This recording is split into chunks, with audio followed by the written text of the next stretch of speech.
ਸਨਮਾਨਯੋਗ ਗੁਰੂ ਪਿਆਰਿਓ, ਵਾਹਿਗੁਰੂ ਜੀ ਕਾ ਖਾਲਸਾ, ਵਾਹਿਗੁਰੂ ਜੀ ਕੀ ਫਤਿਹ। ਸਿੱਖ missionary college ਵੱਲੋਂ ਐਸਐਮਸੀ ਗੁਰਮਤਿ ਕਲਾਸ ਯੂਐਸਏ ਵਿੱਚ ਆਪ ਸਾਰਿਆਂ ਦਾ ਸਵਾਗਤ ਹੈ। ਸਾਰਿਆਂ ਨੂੰ ਜੀ ਆਇਆਂ। ਅੱਜ ਅਸੀਂ ਇਤਿਹਾਸ ਵਿੱਚ ਸਿੱਖ ਬੀਬੀਆਂ ਦਾ ਯੋਗਦਾਨ ਇਸ ਵਿਸ਼ੇ ਨੂੰ ਸ਼ੁਰੂ ਕਰ ਰਹੇ ਹਾਂ। ਗੁਰੂ ਨਾਨਕ ਸਾਹਿਬ ਤੇ ਬਾਕੀ ਗੁਰੂ ਸਾਹਿਬਾਨ ਦੀ ਇੱਕ ਮਹਾਨ ਦੇਣ ਹੈ ਇਸ ਸੰਸਾਰ ਨੂੰ, ਜਿਨ੍ਹਾਂ ਨੇ ਇਨਸਾਨ ਦੇ ਜੀਵਨ ਵਿੱਚ ਇੱਕ ਇਨਕਲਾਬ ਲੈ ਕੇ ਆਂਦਾ। ਸਦੀਆਂ ਤੋਂ ਚੱਲੇ ਆਉਂਦੇ ਅੰਧ ਵਿਸ਼ਵਾਸ, ਕਰਮਕਾਂਡ, ਮਨੁੱਖੀ ਜੀਵਨ ਦੇ ਲਈ ਹਾਨੀਕਾਰਕ ਰੀਤਾਂ ਰਸਮਾਂ ਸਤਿਗੁਰੂ ਜੀ ਨੇ ਸਾਰਿਆਂ ਨੂੰ ਕੱਟ ਕੇ ਰੱਦ ਕਰਕੇ ਇੱਕ ਨਵੀਂ ਵਿਚਾਰਧਾਰਾ ਸੰਸਾਰ ਦੇ ਸਾਹਮਣੇ ਰੱਖੀ। ਪਰ ਲੋਕਾਂ ਨੂੰ ਇਸ ਵਿਚਾਰਧਾਰਾ ਨੂੰ ਪ੍ਰੈਕਟੀਕਲ ਤੌਰ ਤੇ, ਅਮਲੀ ਤੌਰ ਤੇ ਅਪਣਾਉਣ ਦੇ ਲਈ ਸਤਿਗੁਰੂ ਜੀ ਨੇ ਤਿਆਰ ਵੀ ਕੀਤਾ। ਇਸ ਤਰ੍ਹਾਂ ਨਿਰਮਲ ਪੰਥ, ਗੁਰਮੁਖ ਪੰਥ, ਜਿਸ ਨੂੰ ਬਾਅਦ ਵਿੱਚ ਖਾਲਸਾ ਪੰਥ ਕਿਹਾ, ਸੰਪੂਰਨਤਾ ਦੇ ਸਮੇਂ ਇਹ ਹੋਂਦ ਵਿੱਚ ਆਉਂਦਾ ਹੈ। ਇਸ ਦੀ ਸਭ ਤੋਂ ਵੱਡੀ ਦੇਣ ਜਿੱਥੇ ਹੋਰ ਕਰਮਕਾਂਡ ਤੋਂ ਆਜ਼ਾਦ ਕਰਨਾ, ਸਮਾਜਿਕ ਕੁਰੀਤੀਆਂ ਤੋਂ ਬਾਹਰ ਕੱਢ ਕੇ ਇੱਕ ਨਵੀਂ ਜੀਵਨ ਜਾਚ ਦੇਣੀ, ਉੱਥੇ ਇਸਤਰੀ ਜਾਤੀ ਨੂੰ ਮਨ ਦਾ ਮਾਨ ਦੇਣਾ ਹੈ। ਜਿਸ ਨੂੰ ਕਦੇ ਪੈਰ ਦੀ ਜੁੱਤੀ ਸਮਝਿਆ ਜਾਂਦਾ ਸੀ, ਜਿਸ ਨੂੰ ਬਿਲਕੁਲ ਮਾਈਨਸ ਕਰਕੇ ਜ਼ੀਰੋ ਤੋਂ ਵੀ ਥੱਲੇ ਸੁੱਟ ਦਿੱਤਾ ਜਾਂਦਾ, ਉਸ ਬੀਬੀਆਂ ਨੂੰ, ਇਸਤਰੀਆਂ ਨੂੰ ਗੁਰੂ ਨਾਨਕ ਪਾਤਸ਼ਾਹ ਤੇ ਉਹਨਾਂ ਦੇ ਬਾਕੀ ਗੁਰੂ ਸਾਹਿਬਾਨ ਨੇ ਬਰਾਬਰ ਲਿਆ ਕੇ ਖੜੇ ਕਰ ਦਿੱਤਾ। ਇਹੋ ਸੀ ਕਿ ਸਿੱਖ ਬੀਬੀਆਂ ਨੇ ਫਿਰ ਸਿੱਖ ਲਹਿਰ ਵਿੱਚ ਵੱਧ ਚੜ ਕੇ ਹਿੱਸਾ ਵੀ ਲਿਆ, ਜਿਹੜਾ ਇਤਿਹਾਸ ਅਸੀਂ ਭੈਣ ਨਾਨਕੀ, ਬੇਬੇ ਨਾਨਕੀ ਤੋਂ ਸ਼ੁਰੂ ਕਰਦੇ ਹਾਂ ਤੇ ਅਖੀਰ ਤੱਕ, ਅੱਜ ਤੱਕ ਇਹ ਇਤਿਹਾਸ ਅੱਗੇ ਤੁਰਿਆ ਜਾਂਦਾ ਹੈ। ਇਹ ਇਤਿਹਾਸ ਸਾਡੇ ਨਾਲ ਸਾਂਝਾ ਕਰ ਰਹੇ ਹਨ ਵੀਰ ਤੇਜਿੰਦਰ ਸਿੰਘ ਜੀ। ਬੇਨਤੀ ਕਰਦਾ ਹਾਂ, ਕਿਰਪਾ ਕਰੋ ਜੀ, ਅੱਜ ਦੀ ਵਿਚਾਰ ਆਰੰਭ ਕਰੋ। ਵਾਹਿਗੁਰੂ ਜੀ ਕਾ ਖਾਲਸਾ, ਵਾਹਿਗੁਰੂ ਜੀ ਕੀ ਫਤਿਹ। ਇੱਕ ਓੰਕਾਰ ਸਤਿਨਾਮ ਕਰਤਾ ਪੁਰਖ ਨਿਰਭਉ ਨਿਰਵੈਰ ਅਕਾਲ ਮੂਰਤ ਅਜੂਨੀ ਸੈਭੰ ਗੁਰ ਪ੍ਰਸਾਦ। ਵਾਹਿਗੁਰੂ ਵਾਹਿਗੁਰੂ ਵਾਹਿਗੁਰੂ ਵਾਹਿਗੁਰੂ ਵਾਹਿਗੁਰੂ ਵਾਹਿਗੁਰੂ ਜੀ ਕਾ ਖਾਲਸਾ, ਵਾਹਿਗੁਰੂ ਜੀ ਕੀ ਫਤਿਹ। ਸਿੱਖ ਮਿਸ਼ਨਰੀ ਕਾਲਜ ਦੀ ਗੁਰਮਤਿ ਕਲਾਸ ਯੂਐਸਏ ਦੇ ਵਿੱਚ ਦੇਸ਼ ਵਿਦੇਸ਼ਾਂ ਤੋਂ ਜੁੜੇ ਹੋਏ ਵੀਰ ਔਰ ਭੈਣਾਂ ਨੂੰ ਸਤਿਕਾਰ ਸਹਿਤ ਜੀ ਆਇਆਂ ਕਹਿੰਦਾ ਹੋਇਆ, ਅੱਜ ਦਾ ਵਿਸ਼ਾ ਆਰੰਭ ਕਰਨ ਦੀ ਆਪ ਪਾਸੋਂ ਦੋ ਹੱਥ ਜੋੜ ਕੇ ਅਸੀਸ ਮੰਗਦਾ। ਜਿਵੇਂ ਕਿ ਮਾਨਯੋਗ ਵੀਰ ਜੀ ਨੇ, ਹਰਜੀਤ ਸਿੰਘ ਜੀ ਨੇ ਆਪ ਜੀ ਨੂੰ ਦੱਸਿਆ ਹੀ ਹੈ ਕਿ ਅੱਜ ਅਸੀਂ ਇੱਕ ਨਵੀਂ ਲੜੀ ਸ਼ੁਰੂ ਕਰ ਰਹੇ ਹਾਂ, ਜਿਹਦੇ 'ਚ ਸਿੱਖ ਧਰਮ ਦੇ ਵਿੱਚ ਔਰਤ ਦਾ ਕੀ ਸਥਾਨ ਹੈ, ਉਹਦੀ ਕੀ ਕੰਟਰੀਬਿਊਸ਼ਨ ਹੈ, ਔਰ ਉਸ ਦੇ ਵਿੱਚ ਅਲੱਗ-ਅਲੱਗ ਖੇਤਰਾਂ ਦੇ ਵਿੱਚ, ਰਣ ਭੂਮੀ ਦੇ ਅੰਦਰ, ਪੜ੍ਹਾਈ ਲਿਖਾਈ ਦੇ ਕੇਂਦਰ ਦੇ ਅੰਦਰ, ਮਾਂ ਦੇ ਰੋਲ ਦੇ ਅੰਦਰ, ਭੈਣ ਦੇ ਰੋਲ ਦੇ ਅੰਦਰ, ਔਰ ਹੋਰ ਗੁਰੂ ਪਰਿਵਾਰ ਦੇ ਵਿੱਚ ਜਿਹੜੇ ਇਸਤਰੀਆਂ ਨੇ ਆਪਣਾ ਯੋਗਦਾਨ ਪਾਇਆ ਹੈ, ਉਹ ਹੌਲੀ ਹੌਲੀ ਕਰਕੇ ਆਪ ਜੀ ਦੇ ਨਾਲ ਉਹ ਸਾਂਝੇ ਕਰਾਂਗੇ। ਸੋ ਅੱਜ ਦਾ ਵਿਚਾਰ ਜੋ ਹੈ ਉਹ ਪ੍ਰੀਫੇਸ ਹੀ ਸਮਝੋ, ਜਿਸ ਨੂੰ ਅਸੀਂ ਧੰਨ ਗੁਰੂ ਨਾਨਕ ਪਾਤਸ਼ਾਹ ਜੀ ਦੇ ਜੋ ਅਮੋਲਕ ਬੋਲ ਹਨ ਸ੍ਰੀ ਆਸਾ ਕੀ ਵਾਰ ਦੇ ਅੰਦਰ, ਸੋ ਕਿਉਂ ਮੰਦਾ ਆਖੀਐ ਜਿਤ ਜਮੈ ਰਾਜਾ।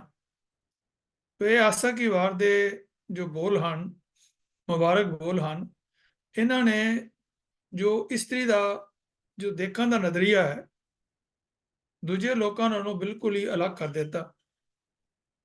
ਔਰ ਜਿਸ ਤਰੀਕੇ ਦੇ ਨਾਲ ਇਸਤਰੀ ਨੂੰ ਸਥਾਨ ਦਿੱਤਾ ਹੈ, ਸਿੱਖ ਧਰਮ ਦੇ ਅੰਦਰ ਸਨਮਾਨ ਮਿਲਿਆ ਹੈ, ਬਰਾਬਰਤਾ ਦਾ ਦਰਜਾ ਮਿਲਿਆ ਹੈ, ਉਸ ਬਰਾਬਰਤਾ ਦੇ ਦਰਜੇ ਦੇ ਨਾਲ ਸਿੱਖ ਵੀਰਾਂ ਦੇ ਨਾਲ ਮੋਢੇ ਨਾਲ ਮੋਢਾ ਢਾ ਕਰਕੇ ਇਹਨਾਂ ਬੀਬੀਆਂ ਨੇ ਆਪਣਾ ਅਮੋਲਕ ਯੋਗਦਾਨ ਜਿਹੜਾ ਹੈ ਉਹ ਪਾਇਆ ਹੈ।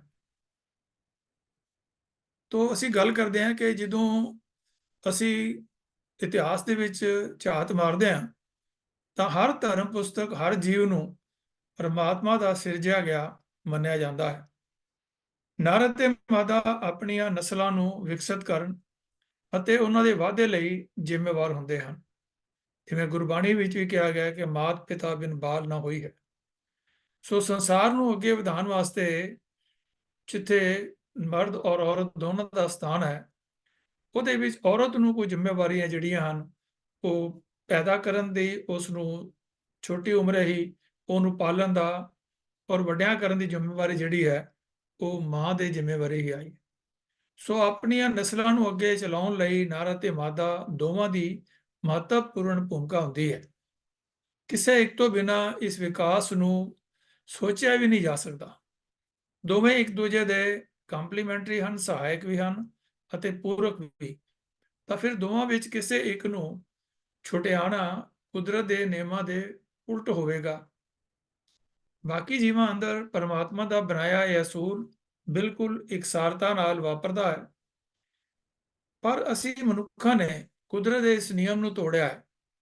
ਉਂਝ ਤਾਂ ਸਾਡੀ ਮਨੁੱਖ ਜਾਤੀ ਦੀ ਸਭ ਤੋਂ ਵੱਡੀ ਤਰਾਸਦੀ ਰਹੀ ਹੈ ਕਿ ਕੁਦਰਤ ਦੇ ਬਣਾਏ ਹੋਏ ਨਿਯਮਾਂ ਨੂੰ ਅਸੀਂ ਹੀ ਤੋੜਦੇ ਆਏ ਹਾਂ ਅਤੇ ਤੋੜਦੇ ਰਹੇ ਹਾਂ। ਬਾਕੀ ਜੀਵ ਜੰਤੂ, ਪਸ਼ੂ ਪੰਛੀ, ਬਿਰਖ, ਬਨਸਪਤੀ ਸਭ ਕੁਦਰਤੀ ਨਿਯਮ ਅੰਦਰ ਬਚੇ ਹੋਏ ਹੀ ਵਿਚਰਦੇ ਹਨ। ਇਹ ਮਨੁੱਖ ਹੀ ਹੈ ਜਿਸ ਨੇ ਨਰ ਅਤੇ ਮਾਦਾ, ਇਸਤਰੀ ਅਤੇ ਪੁਰਖ ਵਿਚਲੇ ਕੁਦਰਤੀ ਬਰਾਬਰੀ ਦੇ ਸਿਧਾਂਤ ਨਾਲ ਵੀ ਛੇੜਛਾੜ ਕੀਤੀ ਹੈ। ਸਮਾਨਤਾ, ਬਰਾਬਰੀ, ਇਕਸਾਰਤਾ ਦਾ ਮਤਲਬ ਇਹ ਹੈ ਕਿ ਸਭ ਤੋਂ ਪਹਿਲਾਂ ਹਰੇਕ ਮਨੁੱਖ ਮਨੁੱਖ ਹੈ, ਇਸਤਰੀ ਜਾਂ ਪੁਰਖ ਬਾਅਦ ਵਿੱਚ। ਇਸੇ ਇਕਸਾਰਤਾ, ਬਰਾਬਰੀ ਜਾਂ ਸਮਾਨਤਾ ਨੂੰ ਮਾਨਵਵਾਦ ਜਾਂ ਮਨੁੱਖਤਾਵਾਦ ਵੀ, ਜਿਸ ਨੂੰ ਹਿਊਮੈਨਿਟੀ ਵੀ ਕਿਹਾ ਜਾ ਸਕਦਾ ਹੈ। ਇਤਿਹਾਸ ਪੜ੍ਹਿਆ ਪਤਾ ਲੱਗਦਾ ਹੈ ਕਿ ਮਾਨਵਤਾਵਾਦ ਦਾ ਫਲਸਫਾ 19ਵੀਂ ਸਦੀ ਵਿੱਚ ਯੂਰਪ 'ਚ ਪ੍ਰਚਲਿਤ ਹੋਇਆ ਸੀ, ਪਰ 20ਵੀਂ ਸਦੀ ਤੱਕ ਇਸ ਫਲਸਫੇ ਨੂੰ ਸੰਸਾਰ ਪੱਧਰ ਤੇ ਮਾਨਤਾ ਪ੍ਰਾਪਤ ਹੋਈ। ਅਸੀਂ ਹੈਰਾਨ ਰਹਿ ਜਾਂਦੇ ਹਾਂ ਕਿ ਇਹੀ ਫਲਸਫਾ ਸ੍ਰੀ ਗੁਰੂ ਨਾਨਕ ਦੇਵ ਮਹਾਰਾਜ ਜੀ ਨੇ 15ਵੀਂ ਸਦੀ ਦੇ ਵਿੱਚ ਹੀ ਦੇ ਦਿੱਤਾ ਸੀ। ਹੁਣ 4 ਸਦੀਆਂ ਦਾ ਫਰਕ ਪੈ ਗਿਆ ਕਿ ਜਿਸ ਗੱਲ ਨੂੰ ਗੁਰੂ ਨਾਨਕ ਪਾਤਸ਼ਾਹ ਜੀ ਨੇ 15ਵੀਂ ਸਦੀ ਵਿੱਚ ਦਿੱਤਾ, ਉਸ ਨੂੰ 19ਵੀਂ ਸਦੀ ਵਿੱਚ ਯੂਰਪ ਨੇ ਪਿਕਅਪ ਕੀਤਾ। ਸੋ ਸਾਨੂੰ ਪੰਜਾਬੀ ਹੋਣ ਤੇ, ਗੁਰੂ ਨਾਨਕ ਦੇਵ ਜੀ ਦੇ ਪੈਰੋਕਾਰ ਹੋਣ ਤੇ ਮਾਣ ਹੋਣਾ ਚਾਹੀਦਾ ਹੈ ਕਿ ਜਿਸ ਫਲਸਫੇ ਨੂੰ ਅਗਾਂਹ ਵਧਾਉਣ ਵਾਲੇ ਯੂਰਪੀ ਦੇਸ਼ਾਂ ਨੇ ਆਧੁਨਿਕ ਸਮੇਂ ਵਿੱਚ ਅਪਣਾਇਆ, ਸਾਡੇ ਕੋਲ ਗੁਰੂ ਨਾਨਕ ਦੇਵ ਮਹਾਰਾਜ ਜੀ ਦੀ ਮਿਹਰ ਸਦਕਾ ਉਹ 5 ਸਦੀਆਂ ਪਹਿਲਾਂ ਹੀ ਆ ਚੁੱਕਾ ਸੀ। ਇਹੀ ਕਾਰਨ ਹੈ ਕਿ ਸਿੱਖ ਧਰਮ ਫਲਸਫੇ ਦਾ ਕੇਂਦਰ ਬਿੰਦੂ ਮਨੁੱਖਤਾ ਹੈ, ਨਾ ਕਿ ਮਰਦ ਜਾਂ ਔਰਤ। ਸ੍ਰੀ ਗੁਰੂ ਨਾਨਕ ਦੇਵ ਜੀ ਤੋਂ ਬਾਅਦ ਆਈਆਂ 9 ਜੋਤਾਂ ਨੇ ਇਸ ਫਲਸਫੇ ਨੂੰ ਵਿਸਤਾਰਿਆ ਅਤੇ ਪ੍ਰਚਾਰਿਆ ਵੀ, ਔਰ ਇਹਦੇ ਨਾਲ ਮਿਲਦੇ ਜੁਲਦੇ ਵਿਚਾਰ ਜਿਹੜੇ ਹਨ ਉਹ ਭਗਤਾਂ ਨੇ ਔਰ ਭੱਟਾਂ ਨੇ ਵੀ ਇਸ ਬਾਰੇ ਆਪਣਾ ਯੋਗਦਾਨ ਜਿਹੜਾ ਹੈ ਉਹ ਪਾਇਆ ਹੈ। ਇਸ ਵਿਸ਼ੇ ਬਾਬਤ ਇਹ ਕਿਹਾ ਜਾ ਸਕਦਾ ਹੈ ਕਿ ਗੁਰਬਾਣੀ ਵਿੱਚ ਇਸਤਰੀ ਨੂੰ ਬਲ ਮਿਲਦਾ ਹੈ। ਗੁਰਬਾਣੀ ਵਿੱਚੋਂ ਬਲ ਮਿਲਦਾ ਹੈ ਇਸਤਰੀ ਨੂੰ। ਜੋ ਪੰਕਤੀਆਂ, ਜੋ ਉਪਦੇਸ਼ ਗੁਰਬਾਣੀ ਵਿੱਚ ਦਿੱਤੇ ਗਏ ਹਨ, ਕਿ ਅਸੀਂ ਉਸ ਬਲ ਨੂੰ ਅਮਲੀ ਰੂਪ ਵਿੱਚ ਸਵੀਕਾਰਦੇ ਹਾਂ? ਇਹ ਬੜਾ ਸਵਾਲ ਹੈ ਕਿ ਗੁਰਬਾਣੀ ਵਿੱਚ ਸਾਨੂੰ ਇੰਨੀਆਂ ਹਦਾਇਤਾਂ ਹੋਣ ਦੇ ਬਾਵਜੂਦ ਵੀ ਅਸੀਂ ਹਾਲੀ ਵੀ ਔਰਤ ਨਾਲ ਡਿਸਕ੍ਰਿਮੀਨੇਸ਼ਨ ਕਰਦੇ ਹਾਂ, ਉਹਨੂੰ ਉਹ ਸਥਾਨ ਜਾਂ ਉਹ ਮਹੱਤਤਾ ਨਹੀਂ ਦਿੰਦੇ ਜਿਸ ਦੀ ਉਹ ਹੱਕਦਾਰ ਹੈ। ਜੇਕਰ ਸਵੀਕਾਰਦੇ ਹਾਂ ਤਾਂ ਕਿਸ ਹੱਦ ਤੱਕ, ਉਸ ਕਿਸ ਪੱਧਰ ਤੱਕ, ਕਿਸ ਲੈਵਲ ਤੱਕ? ਇਤਿਹਾਸ ਪੜ੍ਹਿਆ ਇਹ ਵੀ ਪਤਾ ਲੱਗਦਾ ਹੈ ਕਿ ਜਦੋਂ ਸੱਭਿਆਚਾਰ ਅਤੇ ਸਭਿਅਤਾ ਨੇ ਇਹਨਾਂ ਵਿਕਾਸ ਨਹੀਂ ਸੀ ਕੀਤਾ, ਉਦੋਂ ਕਬੀਲਾ ਯੁੱਗ ਦੌਰਾਨ ਸ਼ੁਰੂ ਵਿੱਚ ਕਬੀਲਿਆਂ ਦੀਆਂ ਮੁਖੀ ਇਸਤਰੀਆਂ ਹੀ ਹੁੰਦੀਆਂ ਸਨ। ਸਮਰੱਥਾ ਦੇ ਪੱਖ ਤੋਂ ਦੇਖਿਆ ਜਾਵੇ ਤਾਂ ਪੁਰਸ਼ਾਂ ਦੇ ਮੁਕਾਬਲੇ ਥੋੜੀ ਘੱਟ ਸਰੀਰਕ ਸਮਰੱਥਾ ਹੋਣ ਦੇ ਬਾਵਜੂਦ ਔਰਤ ਦੂਜਿਆਂ ਦੇ ਕੰਮ ਆਉਣ ਦੀ ਯੋਗਤਾ ਵੱਧ ਦਿਖਾਉਂਦੀ ਰਹੀ ਹੈ। ਇਹ ਵੀ ਸੱਚ ਹੈ ਕਿ ਸਮਾਜ ਦੀ ਬਿਹਤਰੀ ਲਈ ਉਸ ਨੂੰ ਜੇਕਰ ਕੋਈ ਹਾਂ ਪੱਖੀ ਕਾਰਜ ਸੌਂਪਿਆ ਜਾਵੇ ਤਾਂ ਇਹ ਮਰਦਾਂ ਨਾਲੋਂ ਅਗਾਂਹ ਨਿਕਲ ਜਾਂਦੀ ਹੈ। ਔਰਤ ਅਤੇ ਮਰਦ ਭਾਵੇਂ ਇੱਕ ਦੂਜੇ ਦੇ ਸਹਿਯੋਗੀ ਅਤੇ ਪੂਰਕ ਹੁੰਦੇ ਹਨ, ਪਰ ਤਾਂ ਵੀ ਦੇਖਿਆ ਜਾਵੇ ਤਾਂ ਜ਼ਿਆਦਾਤਰ ਪੁਰਸ਼ ਜਿੱਥੇ ਆਪਣੇ ਸਰੀਰਕ ਬਲ ਦਾ ਪ੍ਰਗਟਾਵਾ ਕਰਨ ਲਈ ਹਿੰਸਕ ਵਤੀਰੇ ਵੀ ਵਰਤੋਂ ਕਰਦਾ ਹੈ, ਉੱਥੇ ਇਸਤਰੀ ਸੇਵਾ, ਨਿਮਰਤਾ, ਮੋਹ ਮਮਤਾ ਆਦਿ ਨਾਲ ਆਪਣੇ ਬਲ ਦਾ ਪ੍ਰਦਰਸ਼ਨ ਕਰਦੀ ਹੈ ਔਰ ਆਪਣੀ ਜ਼ਿੰਮੇਵਾਰੀਆਂ ਨੂੰ ਪੂਰਾ ਕਰਦੀ ਹੈ। ਜਿਵੇਂ ਕਿ ਉੱਪਰ ਦੱਸਿਆ ਜਾ ਚੁੱਕਾ ਹੈ ਕਿ ਜਿਸ ਮਾਨਵਤਾਵਾਦੀ ਫਲਸਫੇ ਦੀ ਗੱਲ 19ਵੀਂ ਸਦੀ ਵਿੱਚ ਸਾਹਮਣੇ ਆਈ ਅਤੇ ਪ੍ਰਚਲਿਤ ਹੋਈ, ਉਸ ਫਲਸਫੇ ਦੀ ਨੀਂਹ ਪੰਜਾਬ ਦੀ ਧਰਤੀ ਤੇ ਸ੍ਰੀ ਗੁਰੂ ਨਾਨਕ ਪਾਤਸ਼ਾਹ ਜੀ ਨੇ 15ਵੀਂ ਸਦੀ ਵਿੱਚ ਹੀ ਰੱਖੀ। ਗੁਰਮਤਿ ਫਲਸਫਾ ਪ੍ਰਚਲਿਤ ਪੁਰਾਤਨ ਸਮੇਂ ਵਿਚਲੇ ਦੰਭ, ਕਰੜੇ ਅਤੇ ਕੁਦਰਤ ਦੇ ਪ੍ਰਤੀਕੂਲ ਨਿਯਮਾਂ ਦੇ ਸੁਧਾਰਕ ਵਜੋਂ ਮੰਨਿਆ ਜਾਂਦਾ ਹੈ। ਇਸ ਦੇ ਨਾਲ ਹੀ ਇਹ ਮਨੁੱਖਤਾ ਦੇ ਅਨੁਸਾਰੀ ਵੀ ਹੈ। ਕੁਦਰਤ ਦੇ ਇਸ ਨੇਮ ਕਿ ਸਾਰੇ ਮਨੁੱਖ ਬਰਾਬਰ ਹਨ ਦੀ ਦ੍ਰਿੜਤਾ ਗੁਰਮਤਿ ਵਿੱਚ ਸਹਿਜੇ ਹੀ ਦੇਖੀ ਜਾ ਸਕਦੀ ਹੈ। ਇਸ ਤੇ ਇਹ ਵੀ ਮੈਂ ਬੇਨਤੀ ਕਰਦਿਆਂ ਕਿ ਜਿੱਥੇ ਸਨਾਤਨੀ ਜਿਹੜੇ ਵਿਚਾਰਧਾਰਾ ਹੈ ਉਹਦੇ ਅੰਦਰ ਔਰਤ ਨੂੰ ਪੈਰ ਦੀ ਜੁੱਤੀ ਔਰ ਨਰਕ ਦੀ ਦੁਆਰ ਦੀ ਜਿਹੜੀ ਹੈ ਉਹ ਦੱਸਿਆ ਹੈਗਾ ਕਿ ਇਹਦੇ ਨਾਲ ਜਿਹੜਾ ਹੈ ਉਹ ਨਰਕ ਵੱਲ ਸਿੱਧੀ ਲੈ ਕੇ ਜਾਂਦੀ ਹੈ। ਔਰ ਇਹ ਵੀ ਕਿਹਾ ਗਿਆ ਕਿ ਇਸ ਨੂੰ ਜੋਗੀਆਂ ਨੇ ਬਾਗਣੀ ਵੀ ਬਘਿਆੜਨੀ ਵੀ ਕਿਹਾ ਹੈ। ਔਰ ਇਹ ਸਾਰੇ ਜਿਹੜੇ ਲਕਬ ਹਨ ਇਹ ਔਰਤ ਦੀ ਜੋ ਕੁਦਰਤ ਵੱਲੋਂ ਦੇਣ ਹੈ ਉਹ ਸਾਰੇ ਨੂੰ ਨਕਾਰਾਤਮਕ ਜਿਹੜੀ ਵਿਚਾਰਧਾਰਾ ਸਾਡੇ ਸਾਹਮਣੇ ਆਉਂਦੀ ਹੈ। ਔਰ ਕੋਈ ਐਸਾ ਮਤ ਨਹੀਂ ਜਿਹਨੇ ਔਰਤ ਨੂੰ ਇਕੁਐਲਿਟੀ ਦਿੱਤੀ ਹੋਵੇ। ਸਿਰਫ ਗੁਰੂ ਨਾਨਕ ਪਾਤਸ਼ਾਹ ਜੀ ਨੇ 15ਵੀਂ ਸਦੀ ਵਿੱਚ ਸਾਨੂੰ ਦਿੱਤਾ। ਜਦੋਂ ਵੀ ਕਿਸੇ ਸਮਾਜ ਵਿੱਚ ਇਸਤਰੀ ਦੀ ਬਰਾਬਰੀ, ਉਸਦੇ ਮਾਣ ਦੀ ਗੱਲ ਹੁੰਦੀ ਹੈ ਤਾਂ ਸਾਹਿਬ ਸ੍ਰੀ ਗੁਰੂ ਨਾਨਕ ਦੇਵ ਮਹਾਰਾਜ ਜੀ ਦੇ ਅਮੋਲਕ ਬੋਲ ਜੋ ਆਸਾ ਕੀ ਵਾਰ ਦੇ ਅੰਦਰ ਉਹਨਾਂ ਨੇ 473 ਅੰਕ ਦੇ ਉੱਪਰ ਦਰਜ ਕੀਤੇ ਹਨ, ਉਹ ਜ਼ਰੂਰ ਹੀ ਸਾਡੇ ਸਾਹਮਣੇ ਆਉਂਦੇ ਹਨ।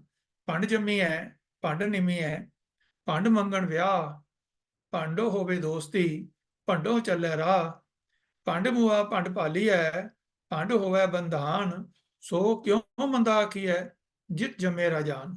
ਸੋ ਇਹ ਜੋ ਅਮੋਲਕ ਬੋਲ ਹਨ, ਇਹਨਾਂ ਬੋਲਾਂ ਸਦਕਾ ਹੀ ਜੋ ਹੈ ਸਿੱਖ ਧਰਮ ਨੂੰ ਇਹ ਮਾਨਤਾ ਮਿਲੀ ਹੈ ਕਿ ਸਿੱਖੀ ਦੀ ਵਿੱਚ ਔਰਤ ਦਾ ਸਥਾਨ ਜਿਹੜਾ ਹੈ ਉਸ ਨੂੰ ਕਿਸ ਤਰੀਕੇ ਨਾਲ ਅਸੀਂ ਕਿਸ ਨਿਗਾਹ ਨਾਲ ਦੇਖਦੇ ਹਾਂ ਔਰ ਕਿਸ ਤਰ੍ਹਾਂ ਉਹਨੂੰ ਅਸੀਂ ਬਰਾਬਰੀ ਦਾ ਸਥਾਨ ਦਿੱਤਾ ਹੈ। ਸਿਰਫ ਇੰਨਾ ਹੀ ਨਹੀਂ, ਸਗੋਂ ਕਿਹਾ ਜਾਂਦਾ ਹੈ ਕਿ ਸਮਾਜ ਵਿੱਚ ਇਹ ਪਹਿਲੀ ਵਾਰ ਹੋਇਆ ਹੈ ਕਿ ਸ੍ਰੀ ਗੁਰੂ ਨਾਨਕ ਦੇਵ ਜੀ ਜਿੱਥੇ ਵੀ ਕਿਤੇ ਉਪਦੇਸ਼ ਕਰਦੇ ਸਨ, ਇਸਤਰੀ ਪੁਰਸ਼ ਸਭ ਨੂੰ ਸੰਗਤੀ ਰੂਪ ਵਿੱਚ ਬੈਠਣ ਦਾ ਹੁਕਮ ਦਿੰਦੇ ਸਨ। ਕਿ ਕਈ ਐਸੀਆਂ ਅਸੈਂਬਲੀਜ਼ ਹੁੰਦੀਆਂ ਹਨ, ਜਿਵੇਂ ਇਸਲਾਮਿਕ ਅਸੈਂਬਲੀਜ਼ ਹੁੰਦੀਆਂ ਹਨ, ਉਹਨਾਂ ਦੇ ਵਿੱਚ ਔਰਤਾਂ ਨੂੰ ਸ਼ਮੂਲੀਅਤ ਨਹੀਂ ਕੀਤੀ ਜਾਂਦੀ। ਬੁੱਧ ਧਰਮ ਅੰਦਰ ਵੀ ਬਹੁਤ ਬਾਅਦ ਵੀ ਜਾ ਕਰਕੇ ਔਰਤ ਨੂੰ ਸਥਾਨ ਕੁਝ ਮਿਲਿਆ, ਜਦੋਂ ਕਿ ਪਹਿਲਾਂ ਔਰਤਾਂ ਨੂੰ ਧਾਰਮਿਕ ਉਪਦੇਸ਼ ਦੇਣਾ ਹੀ ਵਰਜਿਤ ਸੀ। ਔਰ ਇਹ ਲਿਖਿਆ ਮੰਨੂ ਨੇ ਸਿਮਰਤੀ ਦੇ ਅੰਦਰ ਕਿ ਢੋਰ ਗਵਾਰ ਸ਼ੂਦਰ ਪਸ ਨਾਰੀ ਇਹ ਸਭ ਤਾੜਨ ਕੇ ਅਧਿਕਾਰੀ, ਕਿ ਔਰਤ ਨੂੰ ਤਾੜ ਕੇ ਰੱਖਣਾ ਚਾਹੀਦਾ ਹੈ ਜਿਵੇਂ ਡੰਗਰਾਂ ਨੂੰ ਤਾੜ ਕੇ ਰੱਖਣਾ ਹੁੰਦਾ ਹੈ।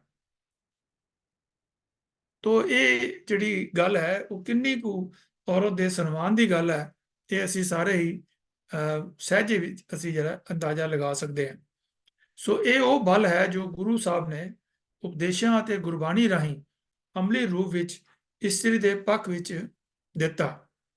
ਇਸਤਰੀ ਨੂੰ ਮੰਦਾ ਕਿਉਂ ਬੋਲਿਆ ਜਾਏ ਜਿਸ ਨੇ ਸਾਨੂੰ ਸਭ ਨੂੰ ਜਨਮ ਦਿੱਤਾ ਹੈ।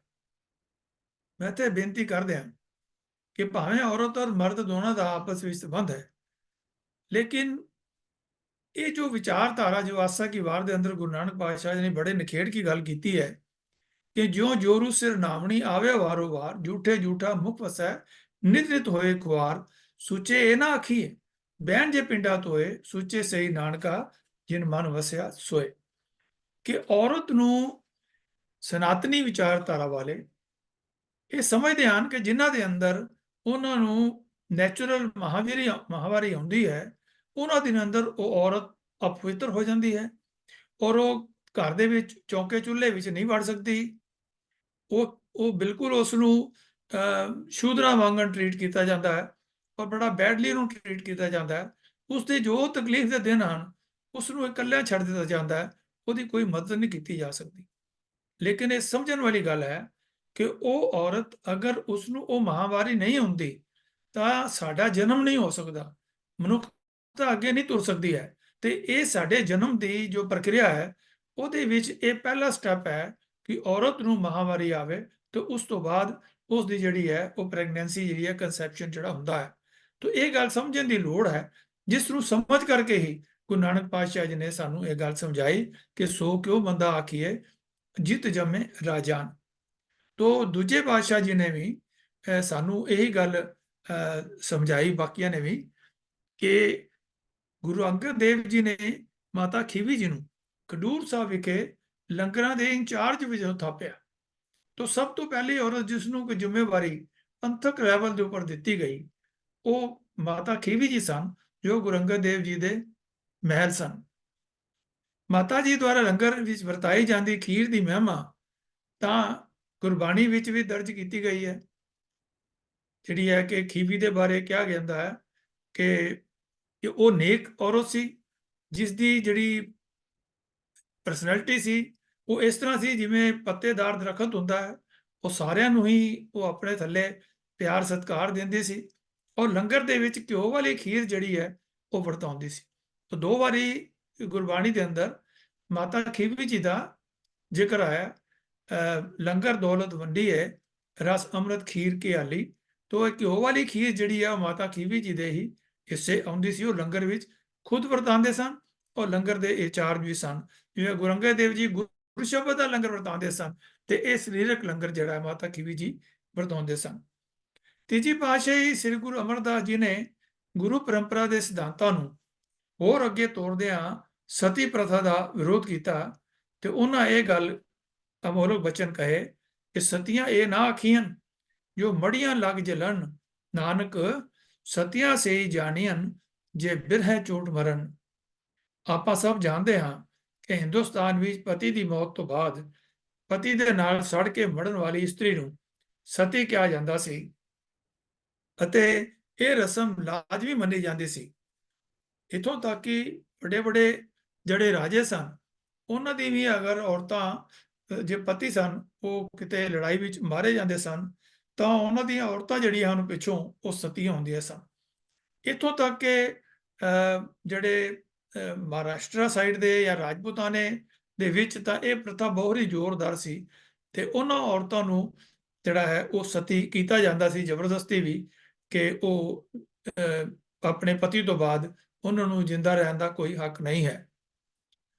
ਤਾਂ ਅਸੀਂ ਇਹ ਸਭ ਚੀਜ਼ ਨੂੰ ਜਾਣਦੇ ਹਾਂ ਕਿ ਬੰਗਾਲ ਦੇ ਨਵ ਜਾਗਰਣ ਯੁੱਗ ਦੇ ਪਿਤਾਮਾ ਅਤੇ ਬ੍ਰਹਮੋ ਸਮਾਜ ਦੇ ਸੰਸਥਾਪਕ ਰਾਜਾ ਰਾਮ ਮੋਹਨ ਰਾਏ ਨੇ 1812 ਈਸਵੀ ਵਿੱਚ ਇਸ ਘਾਤਕ ਪਰੰਪਰਾ ਵਿਰੁੱਧ ਆਵਾਜ਼ ਉਠਾਈ। ਪਰ ਤੀਜੇ ਪਾਤਸ਼ਾਹ ਸ੍ਰੀ ਗੁਰੂ ਅਮਰਦਾਸ ਮਹਾਰਾਜ ਜੀ ਨੇ ਰਾਜਾ ਰਾਮ ਮੋਹਨ ਰਾਏ ਤੋਂ ਬਹੁਤ ਸਮਾਂ ਪਹਿਲਾਂ ਹੀ ਇਸ ਪ੍ਰਥਾ ਦਾ ਵਿਰੋਧ ਕਰ ਦਿੱਤਾ ਸੀ। ਉਹਨਾਂ ਨੇ ਗੁਰੂ ਅਮਰਦਾਸ ਜੀ ਨੇ ਅਕਬਰ ਬਾਦਸ਼ਾਹ ਨੂੰ ਕਹਿ ਕੇ ਸਤੀ ਪ੍ਰਥਾ ਬੰਦ ਕਰਾਉਣ ਲਈ ਕਾਨੂੰਨ ਬਣਵਾਇਆ। ਗੁਰੂ ਸਾਹਿਬ ਨੇ ਇਹ ਵੀ ਕਿਹਾ ਕਿ ਜੇ ਮਰਦ ਦੂਜਾ ਵਿਆਹ ਕਰਵਾ ਸਕਦਾ ਹੈ ਤਾਂ ਔਰਤ ਕਿਉਂ ਨਹੀਂ। ਸੋ ਉਹਨਾਂ ਨੇ ਵਿਧਵਾ ਵਿਆਹ ਦੀ ਵੀ ਰੀਤ ਸ਼ੁਰੂ ਕੀਤੀ। ਸੋ ਗੁਰੂ ਅਮਰਦਾਸ ਮਹਾਰਾਜ ਜੀ ਨੇ ਔਰਤਾਂ ਦੇ ਪੱਖ ਵਿੱਚ ਬੇਹੱਦ ਕ੍ਰਾਂਤੀਕਾਰੀ ਰੀਤਾਂ ਸ਼ੁਰੂ ਕੀਤੀਆਂ ਅਤੇ ਸੰਗਤਾਂ ਨੂੰ ਇਹਨਾਂ ਤੇ ਅਮਲ ਕਰਨ ਦੀ ਤਾਕੀਦ ਕੀਤੀ। ਆਮ ਕਰਕੇ ਔਰਤਾਂ ਲਈ ਪਰਦੇ ਦੀ ਪ੍ਰਥਾ ਪ੍ਰਚਲਿਤ ਹੋਣ ਕਾਰਨ ਗੁਰੂ ਸਾਹਿਬ ਦੇ ਦਰਸ਼ਨਾਂ ਲਈ ਆਉਣ ਵਾਲੀਆਂ ਬੀਬੀਆਂ ਘੁੰਡ ਕੱਢ ਕੇ ਆਇਆ ਕਰਦੀਆਂ ਸਨ। ਗੁਰੂ ਸਾਹਿਬ ਨੇ ਸੰਗਤ ਨੂੰ ਹੁਕਮ ਕੀਤਾ ਕਿ ਸੰਗਤ ਵਿੱਚ ਕੋਈ ਵੀ ਬੀਬੀ ਘੁੰਡ ਕੱਢ ਕੇ ਨਾ ਆਵੇ। ਸੋ ਇਸ ਤਰ੍ਹਾਂ ਆਮ ਜੀਵਨ ਵਿੱਚ ਵੀ ਇਸਤਰੀਆਂ ਨੂੰ ਘੁੰਡ ਦੀ ਪ੍ਰਥਾ ਤੋਂ ਰਾਹਤ ਮਿਲ ਗਈ। ਮੰਜੀ ਪ੍ਰਥਾ ਦੌਰਾਨ ਗੁਰੂ ਅਮਰਦਾਸ ਪਾਤਸ਼ਾਹ ਜੀ ਨੇ ਗੁਰਮਤਿ ਪ੍ਰਚਾਰ ਲਈ ਵੱਖਰੇ ਥਾਵਾਂ ਤੇ 22 ਮੰਜੀਆਂ ਸਥਾਪਿਤ ਕੀਤੀਆਂ ਸਨ, ਜਿਨ੍ਹਾਂ ਵਿੱਚੋਂ 2 ਮੰਜੀਆਂ ਇੱਕ ਕਾਬਲ ਅਤੇ ਦੂਜੀ ਕਸ਼ਮੀਰ ਵਿੱਚ 2 ਬੀਬੀਆਂ ਨੂੰ ਪ੍ਰਚਾਰਕ ਦੇ ਤੌਰ ਤੇ ਉੱਪਰ ਜ਼ਿੰਮੇਵਾਰੀ ਸੌਂਪੀ ਗਈ। ਇਹਨਾਂ ਵਿੱਚੋਂ ਮੱਥੋ ਮੁਰਾਰੀ ਜਿਹੜੀ ਹੈ ਉਹ ਸਾਡੇ ਸਾਹਮਣੇ ਉਹਦੀ ਪਰਸਨੈਲਿਟੀ ਹੁੰਦੀ ਹੈ। 6ਵੇਂ ਪਾਤਸ਼ਾਹ ਨੇ ਔਰਤ ਇਮਾਨ ਹੈ ਕਹਿ ਕੇ ਇਸਤਰੀ ਜਾਤੀ ਦੀ ਵਡਿਆਈ ਕੀਤੀ। ਆਪ ਜੀ ਅਨੁਸਾਰ ਹਰ ਇੱਕ ਮਾਂ ਦੀ ਇੱਕ ਧੀ ਜ਼ਰੂਰ ਹੋਣੀ ਚਾਹੀਦੀ ਹੈ। ਗੁਰੂ ਬਿਲਾਸ ਪਾਤਸ਼ਾਹ 6ਵੀਂ ਵਿੱਚ ਇਹ ਵਰਣਨ ਆਉਂਦਾ ਹੈ, ਸੀਲ ਖਾਨ ਕੰਨਿਆ ਇੱਕ ਹੋਵੇ, ਨਹੀਂ ਤਾਂ ਮਾਂ ਗ੍ਰਸਤ ਵਿਗੋਵੇ। ਗੁਰਮਤ ਵਿੱਚ ਔਰਤ ਮਰਦ ਦੀ ਕਮਜ਼ੋਰੀ ਵਜੋਂ ਨਹੀਂ ਸਗੋਂ ਤਾਕਤ ਦੇ ਤੌਰ ਤੇ ਪੇਸ਼ ਹੋਈ ਹੈ। ਗੁਰਮਤ ਫਲਸਫੇ ਅਨੁਸਾਰ ਔਰਤ ਆਪਣੇ ਆਪ ਵਿੱਚ ਇੱਕ ਸ਼ਕਤੀ ਹੈ ਜਾਂ ਸਦਾ ਹੀ ਸਤਿਕਾਰਯੋਗ ਹੈ। ਇਹੀ ਕਾਰਨ ਹੈ ਕਿ ਅਬਦਾਲੀ ਵਰਗੇ ਧਾੜਵੀਆਂ ਵੱਲੋਂ ਅਗਵਾ ਕੀਤੀਆਂ ਔਰਤਾਂ ਨੂੰ ਛਡਵਾਉਣ ਅਤੇ ਬਾਇਜ਼ਤ ਘਰੋਂ ਘਰੀ ਪਹੁੰਚਾਉਣ ਵਰਗਾ ਜ਼ਿੰਮੇਵਾਰੀ ਵਾਲਾ ਅਤੇ ਦਲੇਰੀ ਭਰਿਆ ਕਾਰਜ ਖਾਲਸੇ ਦੇ ਹੀ ਹਿੱਸੇ ਆਇਆ। ਗੁਰਮਤਿ ਅਨੁਸਾਰ ਇਸਤਰੀ ਤਰਸ ਦੀ ਪਾਤਰ, ਕੁਲੱਛਣੀ, ਬਾਗਣ, ਘਾਤਨ ਅਤੇ ਪੈਰ ਦੀ ਜੁੱਤੀ ਨਹੀਂ, ਸਗੋਂ ਸਤਿਕਾਰਯੋਗ, ਨਿਮਰਤਾ, ਸੰਜਮ ਅਤੇ ਮਮਤਾ ਦੀ ਮੂਰਤ ਹੈ। ਸਿੱਖ ਸਿਧਾਂਤਾਂ ਵਿੱਚ ਇਸਤਰੀ ਲਈ ਅਬਲਾ ਵਿਚਾਰੀ ਜਾਂ ਸੰਕਲਪ ਸਿਰਜਣ ਦੀ ਬਜਾਏ ਸ਼ੇਰਨੀ, ਬਹਾਦਰ, ਨਿਡਰ ਅਤੇ ਲੋੜ ਪੈਣ ਤੇ ਚੰਡੀ ਵਾਲੇ ਰੂਪ ਨੂੰ ਸਿਰਜਿਆ ਤੇ ਉਭਾਰਿਆ ਗਿਆ। ਅੱਜ ਬੇਹੱਦ ਤਰੱਕੀ ਕਰਨ ਦੇ ਬਾਵਜੂਦ ਸਾਡਾ ਸਮਾਜ ਇਸਤਰੀ ਪ੍ਰਤੀ ਸੋਚ ਦੇ ਮਾਮਲੇ ਵਿੱਚ ਪਿਛਾ ਖਿੱਚੂ ਹੀ ਬਣਿਆ ਹੋਇਆ ਹੈ। ਅੱਜ ਵੀ ਸਾਡੀ ਸੋਚ ਕੁੜੀ ਦੇ ਮੁਕਾਬਲੇ ਮੁੰਡਿਆਂ ਨੂੰ ਤਰਜੀਹ ਦੇਣ ਤੱਕ ਹੀ ਸੀਮਤ ਹੈ। ਲੜਕਿਆਂ ਦੇ ਮੁਕਾਬਲੇ ਲੜਕੀਆਂ ਦੀ ਗਿਣਤੀ ਅਨੁਪਾਤਕ ਤੌਰ ਤੇ ਘੱਟ ਹੋਣ ਕਾਰਨ ਨਵੇਂ-ਨਵੇਂ ਕਾਨੂੰਨ ਬਣ ਰਹੇ ਹਨ। ਮਾਦਾ ਭਰੂਣ ਹੱਤਿਆ ਬਾਰੇ ਪ੍ਰਚਾਰ ਕਰਨ ਦੇ ਨਾਲ-ਨਾਲ ਕਾਨੂੰਨੀ ਸਜ਼ਾਵਾਂ ਦੀ ਵੀ ਨਿਸ਼ਚਿਤ ਕੀਤੀਆਂ ਜਾ ਰਹੀਆਂ ਹਨ। ਪਰ ਗੁਰਮਤਿ ਵਿੱਚ ਪਹਿਲਾਂ ਹੀ ਕੰਨਿਆ ਮਾਰਨਾ ਮਹਾਪਾਪ ਆਖਿਆ ਜਾਂਦਾ ਰਿਹਾ। ਮੈਂ ਇੱਥੇ ਬੇਨਤੀ ਕਰਾਂ ਕਿ ਔਰ ਲੜਕੀ ਨੂੰ ਕੁੱਖ ਵਿੱਚ ਹੀ ਜਾਂ ਪੈਦਾ ਹੁੰਦਿਆਂ ਹੀ ਉਸ ਨੂੰ ਕਿਉਂ ਮਾਰ ਦਿੱਤਾ ਜਾਂਦਾ ਸੀ? ਇਸ ਲਈ ਕਿ ਹਉਮੈ ਔਰ ਆਪਣੇ ਆਪ ਨੂੰ ਅਣਖੀ ਸਮਝਣਾ ਕਿ ਜੇ ਸਾਡੇ ਘਰ ਲੜਕੀ ਪੈਦਾ ਹੋ ਗਈ ਤਾਂ ਉਹਦਾ ਵਿਆਹ ਵਾਸਤੇ ਮੁੰਡੇ ਵਾਲਿਆਂ ਦੇ ਸਾਹਮਣੇ ਸਾਨੂੰ ਸਿਰ ਨੀਵਾਂ ਕਰਕੇ ਹੱਥ ਜੋੜ ਕੇ ਉਹਨਾਂ ਦਾ ਸਵਾਗਤ ਕਰਨਾ ਪਏਗਾ, ਤੇ ਇਸ ਕਰਕੇ ਨਾ ਸਾਡੇ ਘਰ ਕੁੜੀ ਹੋਵੇਗੀ ਤੇ ਨਾ ਸਾਨੂੰ ਸਿਰ ਨੀਵਾਂ ਕਰਨਾ ਪਏਗਾ। ਪਰ ਮੂਰਖਾਂ ਨੂੰ ਇਹ ਸਮਝ ਨਹੀਂ ਆਈ ਕਿ ਜੇ ਸਾਡੇ ਘਰ ਕੁੜੀ ਨਹੀਂ ਜੰਮੇਗੀ ਤੇ ਸਾਡੇ ਮੁੰਡਿਆਂ ਵਾਸਤੇ ਕੁੜੀਆਂ ਕਿੱਥੋਂ ਆਉਣਗੀਆਂ? ਕਿ ਕਿੱਕਰ ਤੇ ਲੱਗਣਗੀਆਂ ਜਾਂ ਜਾਮਨੂੰ ਤੇ ਲੱਗਣਗੀਆਂ, ਅੰਬ ਦੇ ਪੇੜ ਤੇ ਲੱਗਣਗੀਆਂ। ਐਨੀ ਗੱਲ ਸਮਝ ਨਹੀਂ ਆਈ ਸਾਨੂੰ। ਤੋਂ ਇਹ ਗੱਲ ਕਰਕੇ ਹੀ ਜੋ ਗੁਰਬਾਣੀ ਦੇ ਵਿੱਚ ਸਾਨੂੰ ਇਹ ਗੱਲ ਸਮਝਾਈ ਗਈ ਕਿ ਬ੍ਰਾਹਮਣ ਕੈਲੀ ਘਾਤ ਕੰਜਕਾ ਅਣਚਾਰੀ ਕਾ ਧਾਨ ਫਿਟਕ ਫਿਟਕਾ ਕੌੜ ਬਦੀਆਂ ਸਦਾ ਸਦਾ ਅਮਾਨ, ਕਿ ਜਿਹੜਾ ਕੋਈ ਔਰਤ ਨੂੰ ਜਿਹੜਾ ਹੈ ਉਹ ਕਤਲ ਕਰਦਾ ਹੈ, ਮਾਰਦਾ ਹੈ, ਤੇ ਉਸ ਨੂੰ ਮਤਲਬ ਫਿਟਕਾਂ ਜਿਹੜੀਆਂ ਹਨ ਉਹ ਪੈਣ ਦੀ ਗੱਲ ਜਿਹੜੀ ਹੈ ਗੁਰਬਾਣੀ ਵਿੱਚ ਕਹੀ ਗਈ ਹੈ। ਔਰ ਕਿਸ ਤਰ੍ਹਾਂ ਔਰ ਲੜਕੀ ਨੂੰ ਮਾਰਿਆ ਜਾਂਦਾ ਸੀ? ਮਾਂ ਦੀ ਦੁੱਧ ਪੀਂਦੀ ਬੱਚੀ ਨੂੰ ਮਾਂ ਦੀ ਕੁੱਖੋਂ ਖਿੱਚ ਕੇ ਲਿਜਾਇਆ ਜਾਂਦਾ ਸੀ ਔਰ ਉਸ ਨੂੰ ਘੜੇ ਵਿੱਚ ਪਾ ਕੇ ਔਰ ਇੱਕ ਪੂਣੀ ਤੇ ਇੱਕ ਗੁੜ ਰੱਖ ਕੇ ਉਸ ਨੂੰ ਰੂੜੀ ਦੇ ਅੰਦਰ ਜਿੱਥੇ ਕੂੜਾ ਕਰਕਟ ਗੋਬਰ ਸੁੱਟਿਆ ਜਾਂਦਾ ਹੈ ਉਹਦੇ ਹੀ ਦਬ ਦਿੱਤਾ ਜਾਂਦਾ ਸੀ, ਤੇ ਬੋਲੇ ਜਾਂਦੇ ਸਨ ਕਿ ਗੁੜ ਖਾਈ ਤੇ ਲਾਈ ਛੱਲੀ, ਆਪ ਨਾ ਆਈ ਤੇ ਵੀਰ ਨੂੰ ਕਲੀ, ਕਿ ਤੂੰ ਇਹ ਗੁੜ ਖਾਈ ਤੇ ਇਹ ਜਿਹੜੀ ਰੂਹ ਤੁਹਾਨੂੰ ਪੂਣੀ ਦੇ ਚੱਲਿਆ ਇਹਦੇ ਨਾਲ ਤੂੰ ਚਰਖਾ ਕੱਤੀ, ਤੇ ਆਪ ਨਾ ਆਈ ਤੇ ਆਪਣੀ ਥਾਂ ਤੇ ਵੀਰ ਨੂੰ ਕਰ ਲਈ। ਤੇ ਮੂਰਖ ਇਹ ਨਹੀਂ ਸਮਝਦੇ ਕਿ ਉਹ ਕਿੰਨੀ ਕੁ ਖੁਸ਼ ਹੋ ਕੇ ਜਾ ਰਹੀ ਹੈ ਇਸ ਸੰਸਾਰ ਤੋਂ, ਕਿ ਜਿਹਨੂੰ ਤੁਸੀਂ ਸੂਰਜ ਹੀ ਨਹੀਂ ਵੇਖਣ ਦਿੱਤਾ, ਸਾਹ ਵੀ ਨਹੀਂ ਲੈਣ ਦਿੱਤੇ ਦੁਨੀਆ ਦੇ ਅੰਦਰ, ਤੇ ਉਹ ਆਪਣੇ ਥਾਂ ਤੇ ਕਿਹਨੂੰ ਤੁਹਾਡੇ ਘਰ ਭੇਜੇਗੀ? ਵੀਰ ਨੂੰ ਭੇਜੇਗੀ। ਤੋ ਰਹਿਤਨਾਮੇ ਅਨੁਸਾਰ ਵੀ ਕੁੜੀ ਮਾਰ ਆਦਿਕ ਹੈ ਜੇਤੇ, ਮਨ ਤੋਂ ਦੂਰ ਤਿਆਗੋ ਤੇਤੇ, ਦਾਜ ਮੰਗਣ ਜਾਂ ਦੇਣ ਬਾਰੇ ਵੀ ਨਾਸ਼ਵਾਨ ਵਸਤਾਂ ਦੀ ਬਜਾਏ ਹਰ ਪ੍ਰਭ ਮੇਰੇ ਬਾਬਲਾ, ਹਰ ਦਿਓ ਦਾਨ ਮੈਂ ਦਾਜੋ, ਹਰ ਕਪੜਾ ਹਰ ਸੋਭਾ ਦਿਓ, ਜੇ ਸਵਰੇ ਮੇਰਾ ਕਾਜੋ। ਤੋ ਇਹ ਜਿਹੜੀ ਇਹ ਦਾਜ ਪ੍ਰਥਾ ਦੇ ਵਿਰੁੱਧ ਵੀ ਜੋ ਹੈ ਗੁਰਬਾਣੀ ਦੇ ਵਿੱਚ ਸਾਨੂੰ ਇਹ ਸੇਧਾਂ ਜਿਹੜੀਆਂ ਹਨ ਮਿਲਦੀਆਂ ਹਨ। ਗੁਰਮਤਿ ਸਿਧਾਂਤ ਅਤੇ ਫਲਸਫਾ ਸਿਰਫ ਕਹਿਣ ਲਈ ਹੀ ਬਾਕੀ ਧਾਰਮਿਕ ਫਲਸਫਿਆਂ ਦੇ ਮੁਕਾਬਲੇ ਆਧੁਨਿਕ ਮਨੁੱਖ ਅਨੁਸਾਰੀ, ਕੁਦਰਤ ਅਨੁਸਾਰੀ ਅਤੇ ਬਰਾਬਰਤਾ ਦਾ ਨਹੀਂ, ਸਗੋਂ ਸੱਚਮੁੱਚ ਹੀ ਅਗਾਂਹ ਵਧੂ ਅਸੂਲਾਂ ਦਾ ਲਖਾਇਕ ਹੈ, ਜਿਨ੍ਹਾਂ ਨਾ ਬਰਾਬਰੀਆਂ ਅਸਮਾਨਤਾਵਾਂ ਬਾਰੇ 5 ਸਦੀਆਂ ਬਾਅਦ ਸਾਡੇ ਵਿਦਵਾਨ, ਵਿਗਿਆਨੀ, ਸਿਆਸਤਦਾਨ ਸੋਚ ਹੀ ਰਹੇ ਹਨ। ਉਹਨਾਂ ਬਾਰੇ ਸਾਡੇ ਗੁਰੂ ਸਾਹਿਬਾਨ ਪਹਿਲੇ ਹੀ ਦੱਸ ਚੁੱਕੇ ਆ ਅਤੇ ਉਸ ਤੋਂ ਵੀ ਅਗਾਂਹ ਉਹਨਾਂ ਸਭ ਦੇ ਹੱਲ ਵੀ ਸਾਨੂੰ ਦੱਸੇ ਹਨ। ਸਮੁੱਚੀ ਗੁਰਬਾਣੀ ਨੂੰ ਵਿਚਾਰਦਿਆਂ ਇਹ ਗੱਲ ਦ੍ਰਿੜ ਹੋ ਜਾਂਦੀ ਹੈ ਕਿ ਇਸਤਰੀ ਅੰਦਰਲੇ ਗੁਣ ਮਰਦ ਦੇ ਮੁਕਾਬਲੇ ਵੀ ਪ੍ਰਭੂ ਪਰਮੇਸ਼ਰ ਦੇ ਕਰਤਾਰੀ ਗੁਣਾਂ ਦੇ ਵਧੇਰੇ ਨੇੜੇ ਹੈ।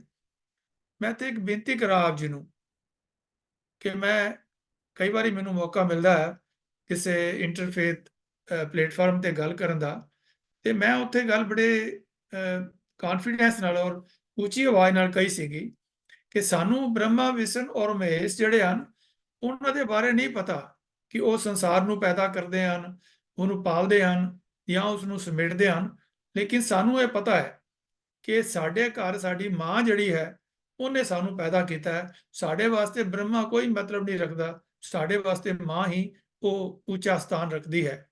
ਫਿਰ ਸਾਡੇ ਮਾਤਾ ਔਰ ਪਿਤਾ ਰਲ ਕਰਕੇ ਸਾਡੀ ਪਾਲਣਾ ਕਰਦੇ ਹਨ। ਮਾਂ ਸਾਨੂੰ ਦੁੱਧ ਪਿਆਉਂਦੀ ਹੈ, ਵੱਡਾ ਕਰਦੀ ਹੈ, ਖਾਣ ਪੀਣ ਨੂੰ ਦਿੰਦੀ ਹੈ, ਤੇ ਸਾਡੇ ਵਾਸਤੇ ਉਹੀ ਵਿਸ਼ਨੂੰ ਹੈ। ਸਾਡੇ ਵਾਸਤੇ ਕੋਈ ਵਿਸ਼ਨੂੰ ਅਵਤਾਰ ਦੀ ਕੋਈ ਮਹੱਤਤਾ ਨਹੀਂ ਹੈ। ਉਹ ਸਾਡੇ ਸਾਰੇ ਸੰਬੰਧੀ ਹਨ। ਜਿਸ ਵੇਲੇ ਸਾਡਾ ਅੰਤ ਸਮਾਂ ਆਉਂਦਾ ਹੈ ਤਾਂ ਸਾਰੇ ਸੰਬੰਧੀ ਸਾਡੇ ਨਾਲ ਜੁੜਦੇ ਹਨ। ਤਾਂ ਸਾਡੇ ਵਾਸਤੇ ਉਹ ਕੋਈ ਸ਼ਿਵ ਦੀ ਜਿਹੜੀ ਜਗ੍ਹਾ ਸਾਡੇ ਵਾਸਤੇ ਕੋਈ ਨਹੀਂ ਹੈ। ਸਾਡੇ ਰਿਸ਼ਤੇਦਾਰ ਜਿਹੜੇ ਹਨ ਉਹ ਪਰਮਾਤਮਾ ਦੇ ਹੁਕਮ ਅਨੁਸਾਰ ਇਸ ਤਰ੍ਹਾਂ ਅਸੀਂ ਸੰਸਾਰ ਤੋਂ ਜਾਂਦੇ ਹਾਂ, ਤੇ ਉਹ ਪਰਮਾਤਮਾ ਹੀ ਸਾਡੇ ਵਾਸਤੇ ਬ੍ਰਹਮਾ, ਵਿਸ਼ਨ ਔਰ ਮਹੇਸ਼ ਹੈ। ਸਾਡੇ ਵਾਸਤੇ ਇਹ ਦੇਵੀ ਦੇਵਤੇ ਕਿਸੇ ਅਰਥ ਨਹੀਂ ਹਨ। ਤਾਂ ਸਿੱਖ ਇਸ ਚੀਜ਼ ਨੂੰ ਸਮਝਦੇ ਹਨ ਕਿ ਮਾਂ ਦਾ ਜਿਹੜਾ ਰੋਲ ਹੈ ਉਹ ਕਿੰਨਾ ਇੰਪੋਰਟੈਂਟ ਹੈ ਇਸ ਸੰਸਾਰ ਨੂੰ ਅੱਗੇ ਤੋਰਨ ਵਾਸਤੇ। ਇਸ ਜਗ में पुरख एक है हो सगली नार सभाई। तो ਸਾਨੂੰ ਇਹ ਵੀ ਗੱਲ ਸਮਝਾਇਆ ਕਿ ਔਰਤ ਜਿਹੜੀ ਹੈ ਉਸ ਨੂੰ ਗੁਰਬਾਣੀ ਦੇ ਅੰਦਰ, ਗੁਰਬਾਣੀ ਦੇ ਫਲਸਫੇ ਦੇ ਅੰਦਰ ਹਰੇਕ ਜੀਵ ਨੂੰ, ਉਹ ਭਾਵੇਂ ਮਰਦ ਹੈ ਤੇ ਭਾਵੇਂ ਔਰਤ ਹੈ, ਉਸ ਨੂੰ ਔਰਤ ਦੇ ਰੂਪ ਦੇ ਅੰਦਰ ਹੀ, ਔਰ ਪਤੀ ਪਰਮਾਤਮਾ ਇੱਕ ਜਿਹੜਾ ਉਹਨੂੰ ਪਤੀ ਸਮਝਿਆ। ਤੋ ਕਿੰਨੀ ਵੱਡੀ ਜਿਹੜੀ ਹੈ ਟ੍ਰਿਬਿਊਟ ਹੈ ਔਰਤ ਨੂੰ, ਕਿ ਉਸ ਨੂੰ ਗੁਰਬਾਣੀ ਦੇ ਵਿੱਚ ਵੀ ਇੱਕ ਐਸਾ ਸਥਾਨ ਪ੍ਰਾਪਤ ਹੈ ਕਿ ਜਿਸ ਨੂੰ ਪਰਮਾਤਮਾ ਪ੍ਰਾਪਤੀ ਦਾ ਇੱਕ ਸਾਧਨ ਮੰਨਿਆ ਗਿਆ। ਸਿੱਖ ਧਰਮ ਵਿੱਚ ਇਸਤਰੀ ਸਤਕਾਰ ਅਤੇ ਮਾਣ ਵਜੋਂ ਪ੍ਰਵਾਨਿਤ ਹੈ। ਜਿਵੇਂ ਕਿ ਮਾਤਾ ਖੀਵੀ ਜੀ, ਬੀਬੀ ਭਾਨੀ ਜੀ, ਮਾਤਾ ਗੰਗਾ ਜੀ, ਮਾਤਾ ਗੁਜਰ ਕੌਰ ਜੀ, ਮਾਤਾ ਸਾਹਿਬ ਕੌਰ ਜੀ, ਮਾਤਾ ਬੀਬੀ ਨਾਨਕੀ ਜੀ, ਮਾਈ ਭਾਗ ਕੌਰ ਜੀ, ਬੀਬੀ ਵੀਰੋ ਜੀ ਦਾ ਨਾਂ ਲੈਂਦਿਆਂ ਹਰੇਕ ਦਾ ਸਿਰ ਸਤਕਾਰ ਵਿੱਚ ਝੁਕ ਜਾਂਦਾ ਹੈ। ਹੋਰ ਕਈ ਹੋਰ ਬੀਬੀਆਂ ਹਨ ਜਿਨ੍ਹਾਂ ਦੇ ਅਲੱਗ-ਅਲੱਗ ਕਲਾਸੀਫਿਕੇਸ਼ਨ ਦੇ ਨਾਲ ਗੁਰੂ ਪਰਿਵਾਰ ਦੀਆਂ ਬੀਬੀਆਂ ਔਰ ਜੰਗ ਯੁੱਧ ਦੇ ਅੰਦਰ ਜੂਝਣ ਵਾਲੀਆਂ ਜਿਹੜੀਆਂ ਬੀਬੀਆਂ ਹਨ ਉਹਨਾਂ ਦਾ, ਔਰ ਹੋਰ ਜਿਨ੍ਹਾਂ ਨੇ ਕੌਮ ਵਾਸਤੇ, ਸਿੱਖ ਕੌਮ ਵਾਸਤੇ ਜਾਂ ਪੰਥ ਵਾਸਤੇ ਕੰਮ ਕੀਤਾ ਹੈ, ਉਹਨਾਂ ਦਾ ਵੱਖਰੇ ਤੌਰ ਦੇ ਉੱਪਰ ਅਸੀਂ ਵਰਣਨ ਜ਼ਰੂਰ ਕਰਾਂਗੇ। ਤਾਂ ਗੁਰਬਾਣੀ ਵਿੱਚ ਥਾਂ ਥਾਂ ਜ਼ਿਕਰ ਹੈ ਕਿ ਨਾਰੀ ਅਤੇ ਪੁਰਖ ਵਿੱਚ ਕੋਈ ਅੰਤਰ ਨਹੀਂ। ਕੌਣ ਕੋ ਪੁਰਖ, ਕੌਣ ਕੋ ਨਾਰੀ, ਇਹ ਤਤ ਲਿਓ ਸਰੀਰ ਵਿਚਾਰੀ। ਪੁਰਖ में नार, नार में पुरखा, बूझो ब्रह्म ज्ञानी। धन जननी जिन जाया, धन पिता प्रधान। सतगुर सेव सुख पाया, विचों गया गुमान। ਤੇ ਜਨਨੀ ਨੂੰ ਧਨ ਕਿਹਾ ਗਿਆ ਹੈ, ਪਿਤਾ ਨੂੰ ਵੀ ਧਨ ਕਿਹਾ ਗਿਆ ਹੈ। ਗੁਰਬਾਣੀ ਅਨੁਸਾਰ ਸਮੁੱਚੀ ਮਨੁੱਖ ਜਾਤੀ, ਇਸਤਰੀ ਪੁਰਖ, ਬਾਲ ਬੱਚਾ, ਜਵਾਨ, ਬੁੱਢਾ ਸਭ ਨਾਰੀ ਰੂਪ ਹਨ। ਕੇਵਲ ਤੇ ਕੇਵਲ ਇੱਕ ਪ੍ਰਭੂ ਪਰਮਾਤਮਾ ਹੀ ਪੁਰਖ ਹੈ। ਅਸੀਂ ਸਭ ਉਸ ਦੀਆਂ ਨਾਰੀਆਂ ਹਨ। ਸੋ ਜੀਵ ਵਿਗਿਆਨਕ ਤੌਰ ਤੇ, ਸਰੀਰਕ ਤੌਰ ਤੇ ਇਸਤਰੀ ਜਾਂ ਪੁਰਖ ਹੋਣ ਦਾ ਕੋਈ ਅਰਥ ਹੀ ਨਹੀਂ ਹੈ। ਅਸੀਂ ਸ਼ਾਮ ਨੂੰ ਸੋਦਰ ਦੀ ਬਾਣੀ ਪੜ੍ਹਦੇ ਹਾਂ ਤਾਂ ਉਹਦੇ ਹੀ ਸੋਦਰ ਤੋਂ ਬਾਅਦ ਫਿਰ ਸੋ ਪੁਰਖ ਦੀ ਗੱਲ ਆਉਂਦੀ ਹੈ। ਸੋ ਪਰਮਾਤਮਾ ਨੂੰ ਪੁਰਖ ਰੂਪ ਦੇ ਵਿੱਚ ਵੀ ਅਸੀਂ ਯਾਦ ਕਰਦੇ ਹਾਂ। ਕਰਤਾ ਪੁਰਖ ਵੀ ਅਸੀਂ ਮੂਲ ਮੰਤਰ ਦੇ ਅੰਦਰ ਉਸ ਨੂੰ ਪਰਮਾਤਮਾ ਨੂੰ ਮੰਨਦੇ ਹਾਂ, ਔਰ ਸਾਰੇ ਅਸੀਂ ਜੀਵ ਇਸਤਰੀ ਹਨ। ਸਮੁੱਚੀ ਗੁਰਬਾਣੀ ਗੁਰਮਤਿ ਫਲਸਫਾ ਅਤੇ ਸਿਧਾਂਤ ਮੂਲ ਰੂਪ ਵਿੱਚ ਇਸਤਰੀ ਨੂੰ ਸ਼ਕਤੀ ਅਤੇ ਬਲ ਬਖਸ਼ਦੇ ਹਨ। ਲੋੜ ਇਸ ਗੱਲ ਦੀ ਹੈ ਕਿ ਅਸੀਂ ਉਸ ਬਲ ਨੂੰ ਗ੍ਰਹਿਣ ਕਰੀਏ ਤੇ ਉਸ ਸ਼ਕਤੀ ਨੂੰ ਆਤਮ ਸਨਮਾਨ ਦਈਏ। ਅਸੀਂ ਹਰੇਕ ਇਸਤਰੀ ਦਿਵਸ ਤੇ ਸਿਧਾਂਤਕ ਤੌਰ ਤੇ ਇਹਨਾਂ ਗੱਲਾਂ ਬਾਰੇ ਵਿਚਾਰ ਕਰਦੇ ਹਾਂ, ਪਰ ਇਸਤਰੀਆਂ, ਲੜਕੀਆਂ, ਬੱਚੀਆਂ ਨੇ ਅਮਲੀ ਰੂਪ ਵਿੱਚ ਬਲ ਕਿਵੇਂ ਲੈਣਾ ਹੈ ਇਸ ਬਾਰੇ ਕਦੇ ਗੰਭੀਰਤਾ ਨਾਲ ਵਿਚਾਰਨ ਦੀ ਕੋਸ਼ਿਸ਼ ਨਹੀਂ ਕਰਦੇ। ਸਾਡੇ ਗੁਰੂ ਸਾਹਿਬਾਨ ਨੇ ਸਾਨੂੰ ਬਰਾਬਰੀ ਅਤੇ ਮਾਣ ਸਤਿਕਾਰ ਦਾ ਰੁਤਬਾ ਦਿੱਤਾ ਹੈ। ਕੰਮ ਕਰਨ ਦੀ ਖੁੱਲ੍ਹ, ਬਰਾਬਰ ਤਨਖਾਹ, ਘੁੰਮਣ ਫਿਰਨ ਦੀ ਆਜ਼ਾਦੀ ਆਦਿ ਤੋਂ ਜਾਪਦਾ ਹੈ ਕਿ ਹਰੇਕ ਔਰਤ ਜਿਹੜੀ ਹੈ ਉਹ ਆਜ਼ਾਦ ਹੋ ਚੁੱਕੀ ਹੈ। ਪਰ ਇਸ ਮਸਨੂਈ ਆਜ਼ਾਦੀ ਦੇ ਅੰਦਰ ਕਿਤੇ ਨਾ ਕਿਤੇ ਇੱਕ ਗੁਲਾਮ ਭਾਵਨਾ ਹੈ ਜੋ ਬੜੀ ਸੂਖਮ ਹੈ। ਉਹ ਹੈ ਮਰਦ ਜਾਤ ਦੇ ਵਿਰੋਧੀ ਵਜੋਂ ਸਥਾਪਿਤ ਹੋਈ ਆਜ਼ਾਦੀ। ਅਸੀਂ ਹਰੇਕ ਗੱਲ ਵਿੱਚ ਮਰਦ ਵਿਰੋਧੀ ਵਿਚਾਰਾਂ ਨੂੰ ਧਾਰਨ ਕਰਨ, ਮਰਦਾਂ ਵਰਗੇ ਪਹਿਰਾਵੇ, ਮਰਦਾਂ ਵਾਂਗ ਗਾਲਾਂ ਕੱਢਣ, ਬਿਨਾਂ ਰੋਕ ਟੋਕ ਘਰੋਂ ਬਾਹਰ ਜਾਣ, ਵੱਧ ਤਹਿਜ਼ੀਬ ਹੋਣਾ ਆਦਿ ਨੂੰ ਹੀ ਸਮੁੱਚੀ ਆਜ਼ਾਦੀ ਸਮਝ ਲੈਂਦੇ ਹਾਂ। ਅਜਿਹੀ ਆਜ਼ਾਦੀ ਦੇ ਫਾਇਦੇ ਦੀ ਥਾਂ ਨੁਕਸਾਨ ਸਾਹਮਣੇ ਆ ਰਹੇ ਹਨ। ਜੋ ਗਲਤੀਆਂ ਜਾਂ ਨਕਾਰਾਤਮਕ ਰੁਝਾਨ ਪਹਿਲਾਂ ਮੁੰਡਿਆਂ ਮਰਦਾਂ ਵਿੱਚ ਹੋਣ ਕਰਕੇ ਸਮਾਜ ਨੂੰ ਨੁਕਸਾਨ ਹੋਇਆ ਹੈ, ਉਹੀ ਰੁਝਾਨ ਹੁਣ ਲੜਕੀਆਂ ਵਿੱਚ ਵੀ ਵੱਧ ਰਹੇ ਹਨ। ਲੜਕੀਆਂ ਇਸ ਨੂੰ ਆਜ਼ਾਦੀ ਸਮਝਣ ਦਾ ਟਪਲਾ ਖਾ ਰਹੀਆਂ ਹਨ। ਇਹ ਇੱਕ ਗੰਭੀਰ ਮੁੱਦਾ ਹੈ ਜੋ ਇੱਕ ਲੰਬੀ ਅਤੇ ਸਾਰਥਕ ਬਹਿਸ ਦਾ ਵਿਸ਼ਾ ਹੈ। ਇਸ ਵੇਲੇ ਸਿਰਫ ਇਹ ਸਮਝਣ ਦੀ ਲੋੜ ਹੈ ਕਿ ਮਰਦ ਅਤੇ ਇਸਤਰੀ ਇੱਕ ਦੂਜੇ ਦੇ ਸਹਿਯੋਗੀ, ਸਹਿਭਾਗੀ ਅਤੇ ਪੂਰਕ ਹਨ, ਨਾ ਕਿ ਵਿਰੋਧੀ। ਇਸਤਰੀ ਦੀ ਆਜ਼ਾਦੀ ਦੇ ਨਾਂ ਤੇ ਮਰਦ ਔਰਤ ਸੰਬੰਧਾਂ ਨੂੰ ਜੰਗ ਦੇ ਮੈਦਾਨ ਵਰਗਾ ਬਣਾਉਣਾ ਕਿਸੇ ਤਰ੍ਹਾਂ ਦੀ ਨਿਆਇਕ ਅਤੇ ਤਰਕਸੰਗਤ ਨਹੀਂ ਹੋ ਸਕਦਾ। ਤਾਂ ਗੁਰੂ ਸਾਹਿਬਾਨ ਨੇ ਸਾਨੂੰ ਬਲ ਦੀ ਬਖਸ਼ਿਸ਼ ਕੀਤੀ ਹੈ, ਜੋ ਆਤਮਕ ਸ਼ਕਤੀ ਦੇ ਨਾਲ-ਨਾਲ ਆਤਮ ਸਨਮਾਨ ਅਤੇ ਸ਼ਕਤੀ ਦਾ ਪ੍ਰਤੀਕ ਹੈ, ਪਰ ਉਸ ਬਲ ਦਾ ਪ੍ਰਯੋਗ ਰਾਹੀਂ ਦਮਨਕਾਰੀ ਨੀਤੀ ਅਪਣਾਉਣ ਦੀ ਸਿੱਖਿਆ ਜਿਹੜੀ ਨਹੀਂ ਕੀਤੀ ਹੈ। ਤਾਂ ਆਓ ਅਸੀਂ ਥੋੜਾ ਜਿਹਾ ਹੋਰ ਇਸ ਸਬਜੈਕਟ ਦੇ ਬਾਰੇ ਅਸੀਂ ਆਪ ਜੀ ਨਾਲ ਥੋੜਾ ਵਿਚਾਰ ਕਰਦੇ ਹਾਂ ਕਿ ਸਿੱਖ ਇਤਿਹਾਸ ਵਿੱਚ ਔਰਤ ਦਾ ਜਿਹੜਾ ਹੈ ਉਹ ਕੀ ਸਥਾਨ ਹੈ ਔਰ ਕੀ ਕਰਤੱਵ ਹੈ। ਅਰਦਾਸ ਵਿੱਚ ਅਸੀਂ ਜਾਣਦੇ ਹਾਂ ਕਿ ਸਾਰੇ ਅਸੀਂ ਬੜੇ ਅੱਖਾਂ ਮੀਟ ਕੇ ਬੜੇ ਪਿਆਰ ਨਾਲ ਖੜੇ ਹੋ ਕਰਕੇ ਇਹ ਬੋਲਦੇ ਹਾਂ ਕਿ ਜਿਨ੍ਹਾਂ ਸਿੰਘਾਂ ਸਿੰਘਣੀਆਂ ਨੇ ਧਰਮ ਇਹ ਸੀਸ ਦਿੱਤੇ। ਆਖਦੇ ਹਾਂ ਤਾਂ ਇੱਕ ਗੱਲ ਉਦੋਂ ਹੀ ਸਪਸ਼ਟ ਹੋ ਜਾਂਦੀ ਹੈ ਕਿ ਸਿੱਖ ਘਰ ਵਿੱਚ ਔਰਤ ਦਾ ਸਥਾਨ ਸਾਵਾਂ ਤੇ ਕਿਸੇ ਹੱਦ ਤੱਕ ਨਿਵੇਕਲਾ ਹੈ। ਇਹ ਗੱਲ ਚੇਤੇ ਰੱਖਣ ਵਾਲੀ ਹੈ ਕਿ ਗੁਰੂ ਨਾਨਕ ਸਾਹਿਬ ਨੇ ਜਿੱਥੇ ਸਮਾਜਿਕ, ਭਾਈਚਾਰਕ ਅਤੇ ਆਰਥਿਕ ਵਿਤਕਰਿਆਂ ਵਿਰੁੱਧ ਪਹਿਲੀ ਵਾਰ ਉਚਾਰ ਸੁਚੇਤ ਕੀਤਾ, ਉੱਥੇ ਆਵਾਜ਼ ਵੀ ਪਹਿਲੀ ਵਾਰੀ ਉਠਾਈ ਗਈ ਕਿ ਔਰਤ ਨਾ ਨਿੰਦਣੀ ਹੈ, ਨਾ ਹੀ ਇਸ ਨੂੰ ਕਿਸੇ ਤਰੀਕੇ ਦੇ ਨਾਲ ਪਿੱਛੇ ਪਾਉਣਾ ਹੈ। ਇਸ ਦੇ ਨਾਲ ਸਗੋਂ ਇਹਨੂੰ ਆਪਣੇ ਨਾਲ ਰਲਾ ਕੇ ਜਿਹੜਾ ਹੈ ਉਸ ਨੂੰ ਤੋਰਨਾ ਹੈ ਨਾਲ-ਨਾਲ। ਹਿੰਦੁਸਤਾਨ ਵਿੱਚ ਸੁਭਾਅ ਵਿੱਚ ਸਖਾ, ਸਖੀ, ਸਿੱਖ ਦੇ ਤ੍ਰਿਗੜੇ ਨੂੰ ਮਾਤਾ ਦਿੱਤੀ ਜਾਂਦੀ ਸੀ। ਸਖਾ ਭਗਤੀ ਬਹੁਤ ਦੇਰ ਚੱਲਦੀ ਰਹੀ। ਸੁਦਾਮੇ ਦੀ ਉਦਾਹਰਣ, ਉਦੋਂ ਦੀ ਮਿਸਾਲ ਜਾਂ ਅਰਜਨ ਤੇ ਕ੍ਰਿਸ਼ਨ ਦੀ ਦੋਸਤੀ ਸਭ ਪ੍ਰਚਾਰਦੇ ਹਨ। ਇੱਕ ਵਾਰੀ ਕ੍ਰਿਸ਼ਨ ਜੀ ਨੇ ਤਾਂ ਇੱਛਾ ਵੀ ਪ੍ਰਗਟਾਈ ਸੀ ਕਿ ਮੇਰੀ ਤੇ ਅਰਜਨ ਦੀ ਦੋਸਤੀ ਨਿਭ ਜਾਵੇ। ਸਖਾ ਭਗਤੀ ਬਾਅਦ ਚ ਹੋਰ ਕਿਸੇ ਦਾ ਹਿੰਦੁਸਤਾਨ ਵਿੱਚ ਜ਼ੋਰ ਰਿਹਾ ਤਾਂ ਸਖੀ ਤੇ ਹੈ।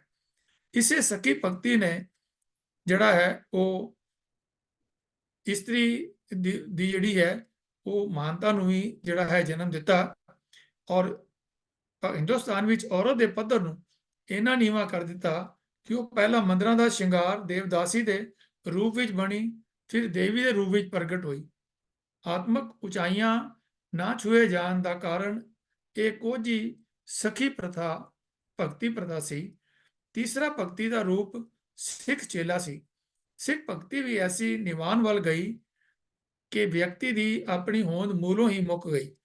ਇੱਥੇ ਇਹ ਕਹਿਣਾ ਜਿਹੜਾ ਹੈ ਉਹ ਜ਼ਰੂਰੀ ਹੈ ਕਿ ਪਹਿਲੀ ਗਲਤੀ ਸਾਡੇ ਆਪਣੇ ਧਰਮ ਵਿੱਚ ਇਹ ਹੋਈ ਕਿ ਸਿੱਖ ਦੇ ਅਰਥ ਨੂੰ ਕਿਸੇ ਸ਼ਿਸ਼ ਦੇ ਨਾਲ ਜੋੜ ਦਿੱਤਾ, ਪਰ ਗੁਰੂ ਸਾਹਿਬਾਨ ਨੇ ਸਿੱਖ ਦੇ ਸ਼ਬਦ ਦੇ ਅਰਥ ਢੁੰਡਾਓ ਕਰਕੇ ਕੀਤੇ ਹਨ। ਅਰਥਾਂ ਦੇ ਅਨਰਥ ਕਰਨ ਵਾਲਿਆਂ ਨੇ ਗੁਰੂ ਜੀ ਨੇ ਰੋਕ ਪਾਉਂਦਿਆਂ ਸਮਝਾਇਆ। ਸਿਰ ਰਾਗ ਵਿੱਚ ਪੰਜਵੇਂ ਪਾਤਸ਼ਾਹ ਨੇ ਪੰਨਾ 73 ਤੇ ਮੈਂ ਬੱਧੀ ਸੱਚ ਧਰਮਸਾਲ ਹੈ, ਗੁਰਸਿੱਖਾਂ ਲਹਿੰਦਾ ਭਾਲ ਕੇ। ਭਾਵ ਇਹ ਹੈ ਕਿ ਜਿਹੜੇ ਸ਼ਰਧਾਵਾਨ ਢੁੰਡਾਓ ਹੁੰਦੇ ਹਨ ਉਹ ਵਿਅਕਤੀ ਦੇ ਪਿੱਛੇ ਨਾ ਲੱਗ ਕੇ ਉਸ ਟਿਕਾਣੇ ਦੀ ਭਾਲ ਕਰਦੇ ਹਨ ਜਿੱਥੇ ਸੱਚ ਦ੍ਰਿੜ ਹੁੰਦਾ ਹੈ। ਇਹੀ ਕਾਰਨ ਲੱਗਦਾ ਹੈ ਕਿ ਸਿੱਖ ਸਖਾ ਤੇ ਸਖੀ ਦੀਆਂ ਨਿਵਾਣਾ ਵੱਲ ਜਾਣ ਤੋਂ ਬਚਾਉਣ ਲਈ ਗੁਰੂ ਪਾਤਸ਼ਾਹ ਨੇ ਇੱਕ ਨਵਾਂ ਰਾਹ ਦਰਸਾਇਆ, ਜਿਸ ਵਿੱਚ ਇਹ ਕਿਹਾ ਕਿ ਇਸ ਜਗ में ਪੁਰਖ ਏਕ ਹੈ ਔਰ ਸਗਲੀ ਨਾਰ ਸਵਾਈ। ਭਾਵੇਂ ਕੋਈ ਮਰਦ ਹੈ ਜਾਂ ਔਰਤ, ਉਸ ਨੂੰ ਆਤਮਕ ਉਚਾਈ, ਪਰਮ ਪਦ ਪਾਵਨ ਲਈ ਉਹ ਗੁਣ ਧਾਰਨ ਕਰਨੇ ਪੈਣਗੇ ਜੋ ਔਰਤ ਵਿੱਚ ਸੁਭਾਵਕ ਹੀ ਵਾਹਿਗੁਰੂ ਦੇ ਪਾਏ ਹੋਏ ਹਨ।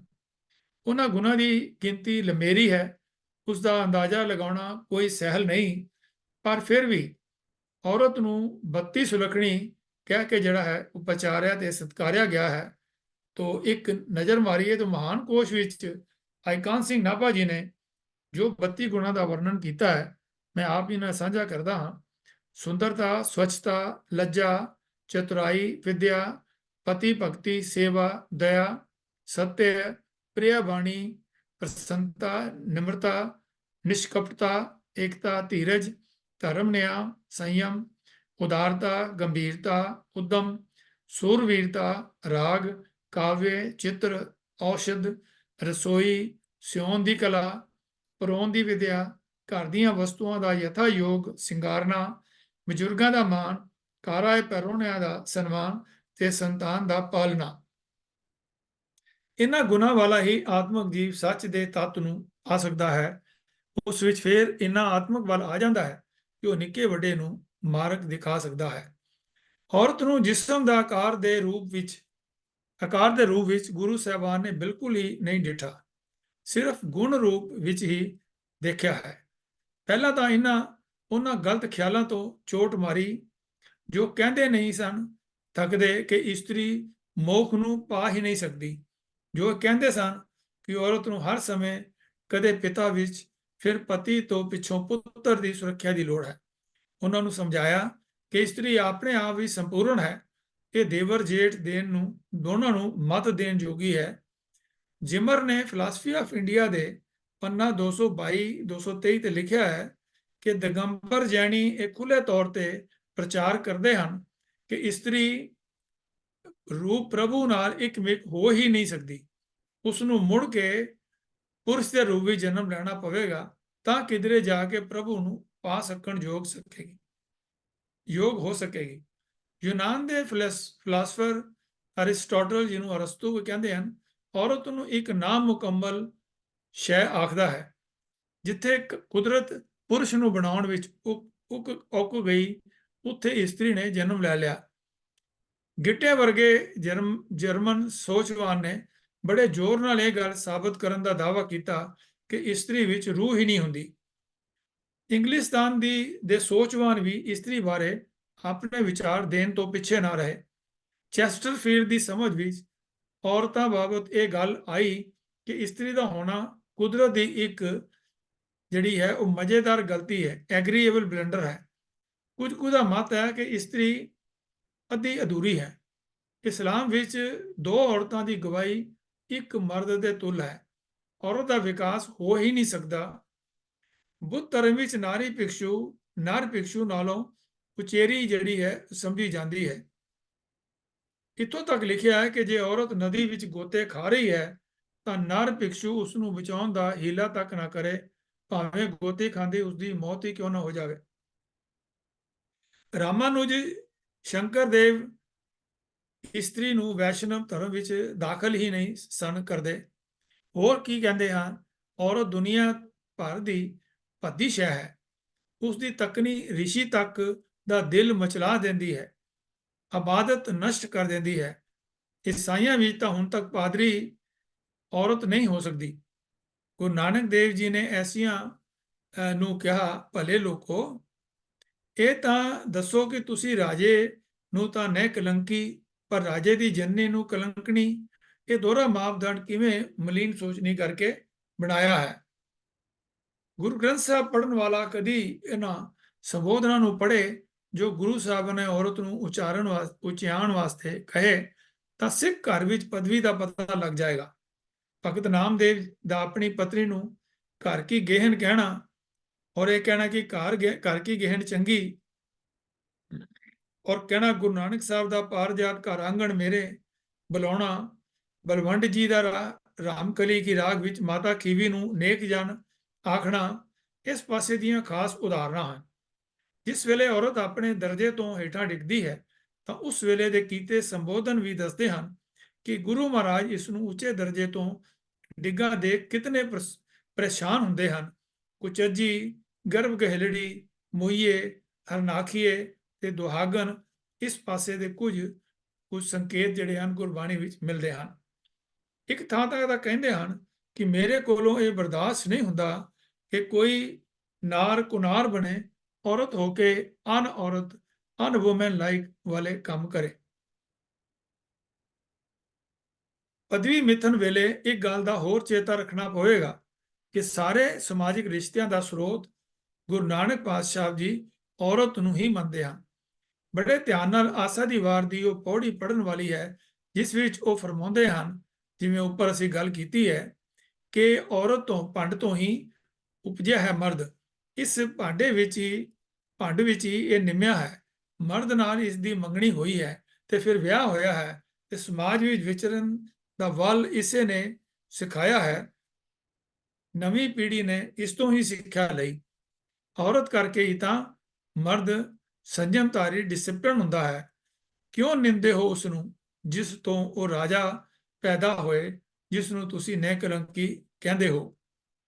ਸ਼ਾਇਦ ਇਸ ਲਈ ਉਹ ਜਦ ਔਰਤ ਨੂੰ ਆਨ ਔਰਤ, ਕੁਚੱਜੀ, ਕੁਨਾਰ ਜਾਂ ਦੁਹਾਗਣੀ ਕਰਮ ਕਰਦੇ ਹੋਏ ਦੇਖਦੇ ਹਨ ਤਾਂ ਬੜੇ ਹੀ ਚਿੰਤਾਤੁਰ ਹੋ ਜਾਂਦੇ ਹਨ।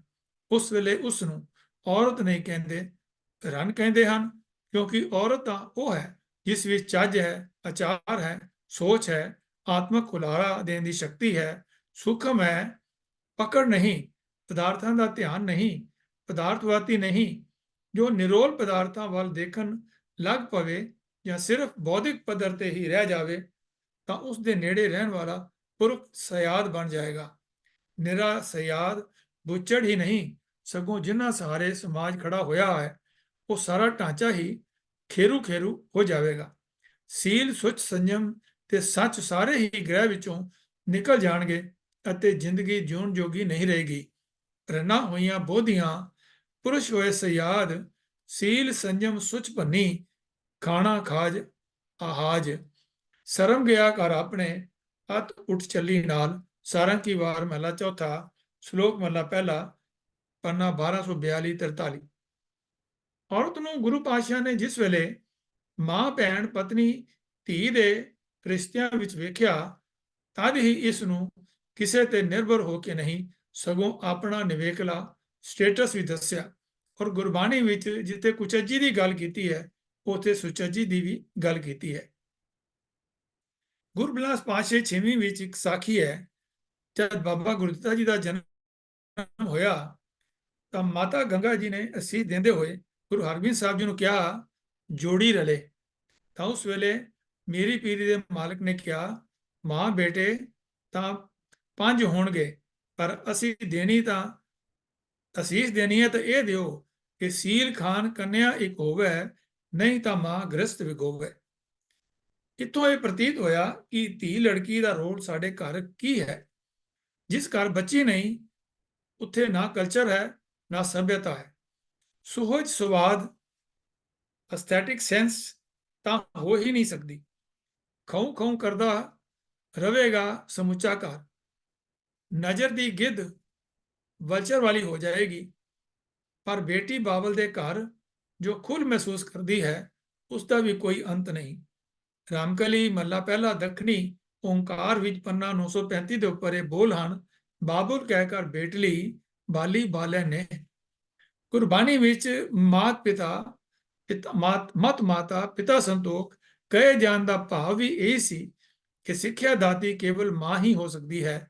ਜੇ ਬਾਪ ਦਖਲ ਦੇਣ ਲੱਗ ਪਿਆ, ਟੋਕਣ ਰੋਕਣ ਲੱਗ ਪਿਆ ਅਤੇ ਖਾਸ ਕਰ ਜਦੋਂ ਮਾਂ ਸਮਝ ਰਹੀ ਹੋਵੇ ਤਾਂ ਵਿੱਚੋਂ ਬੋਲਣ ਲੱਗ ਪਿਆ, ਸਮਝਾ ਰਹੀ ਹੋਵੇ ਜਦੋਂ ਮਾਂ ਬੱਚੇ ਨੂੰ, ਤਾਂ ਪਿਓ ਵਿੱਚੋਂ ਬੋਲਣ ਲੱਗ ਪਿਆ ਤਾਂ ਵੀ ਬੱਚੇ ਦੀ ਘਾੜਤ ਨਹੀਂ ਘੜੀ ਜਾ ਸਕੇਗੀ।